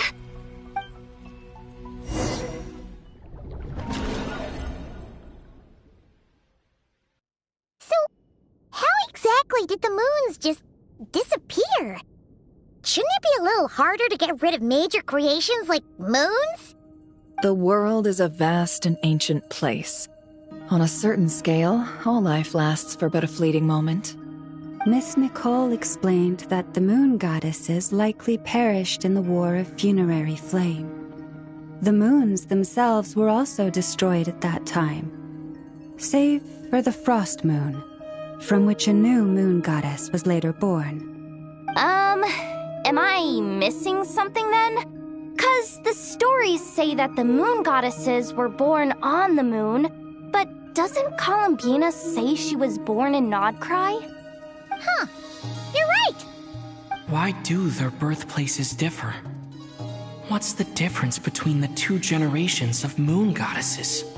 Also, remember what Sandrone said? Her scans detected 4 moons. In other words, 4 moon marrows. Technically, the result of the scan means that 4 moon marrows were detected and positively identified as moons in that moment.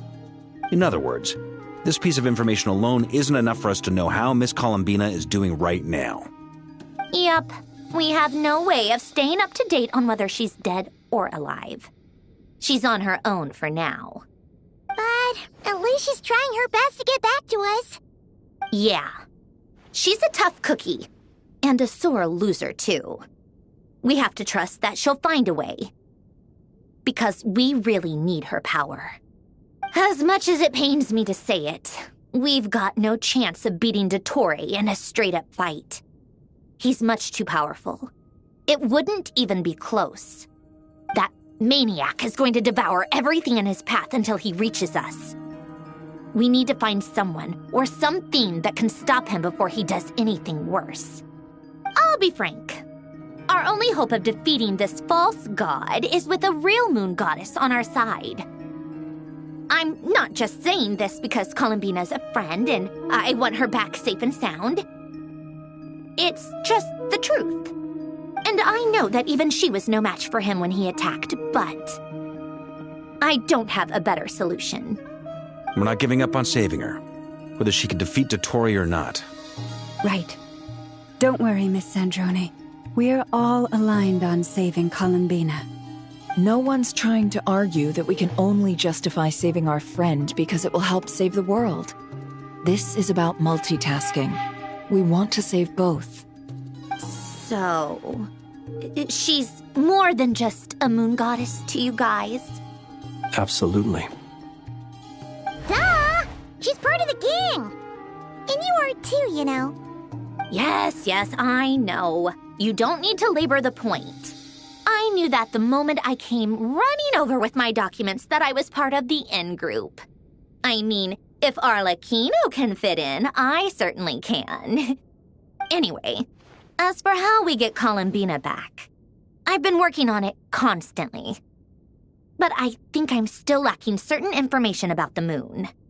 I'd probably get there if I could continue my calculations, but the problem is, I've run out of computing power. Computing power?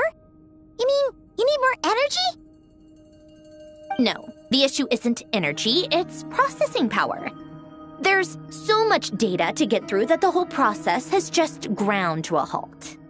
That's a tricky problem. René de Petrichor of the Nazissenkreuz Ordo once foretold the fate of the world. But I don't know how he did it. My guess is that he used the primordial sea's power. However, that won't work for me. His methodology was vastly different from my own. What's worse, they're incompatible. And, to top it all off, we can't even leave Nodcry. Ugh, this is so annoying. If I'd known we'd run into a bottleneck like this... Well, no, the design bureau's a bust as well. Curse that Dottore! Couldn't have made this harder for me if he tried. Oh, what do we do then? How about we grab a bite to eat and take a break? Maybe something will come to mind after you've cleared your head. You don't get it, do you? I'm trying to calculate the fate of an entire world here. And I need accurate results, not vague prophecies. Where the heck am I gonna find the computing power for that? Ahem. Anyway, time to shelve the discussion on technical difficulties. Being a killjoy isn't very ladylike, after all. Either way, we've done what we can. Rest well, everyone. Remember to let us know if anything new comes up. Hat guy? Is he hinting that we should talk outside? Let's go somewhere a little more private.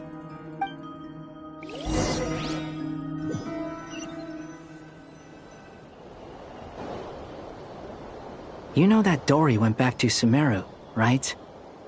Yeah, she mentioned she was planning to head back. Things aren't looking good for Nodcry. She's gone to spread the word so that Sumeru has a chance to prepare for the worst. From what I know of Dottore, there are two possible reasons why he hasn't made a move yet. One is that he's still working through some kinks in his new powers. The other is, he wants to see how we're going to react. He'll easily devour everything eventually, so I guess he's in no rush to make it happen.